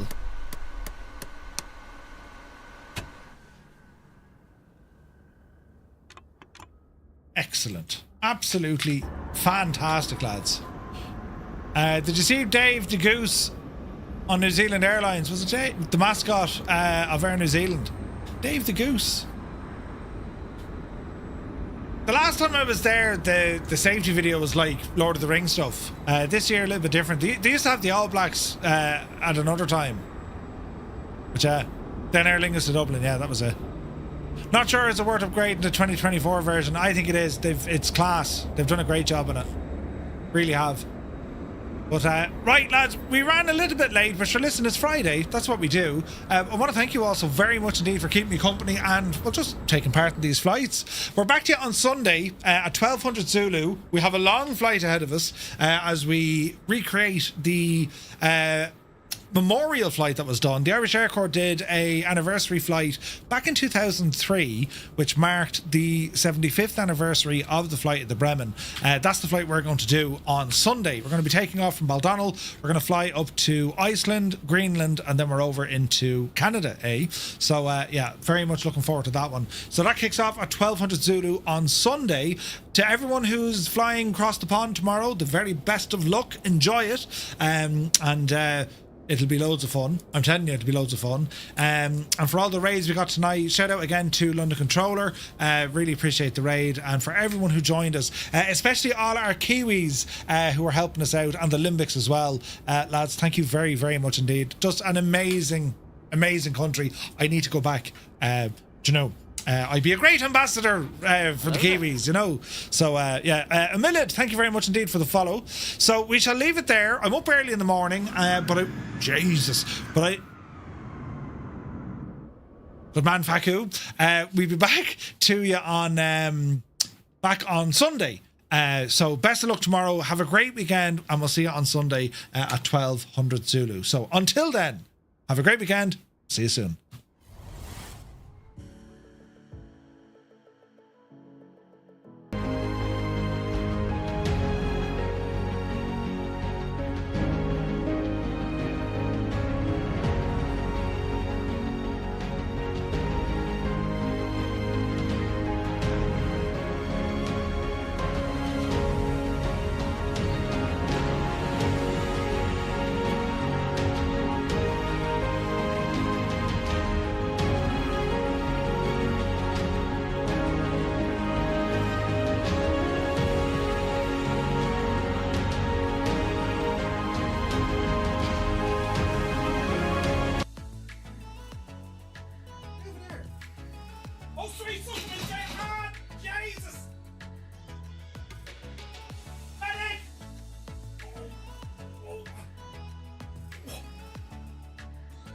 Look at this big E just... Oh, Jesus. There's nothing to see. No. There's nothing to see at all. Here. Someone has to clip that, lads. Keen Lefford came straight in. But the mod control, from a viewer perspective, it makes the whole thing quite negative, doesn't it? When you delete, delete, delete, delete, you're sitting there and you're thinking, Jesus, this is a tough...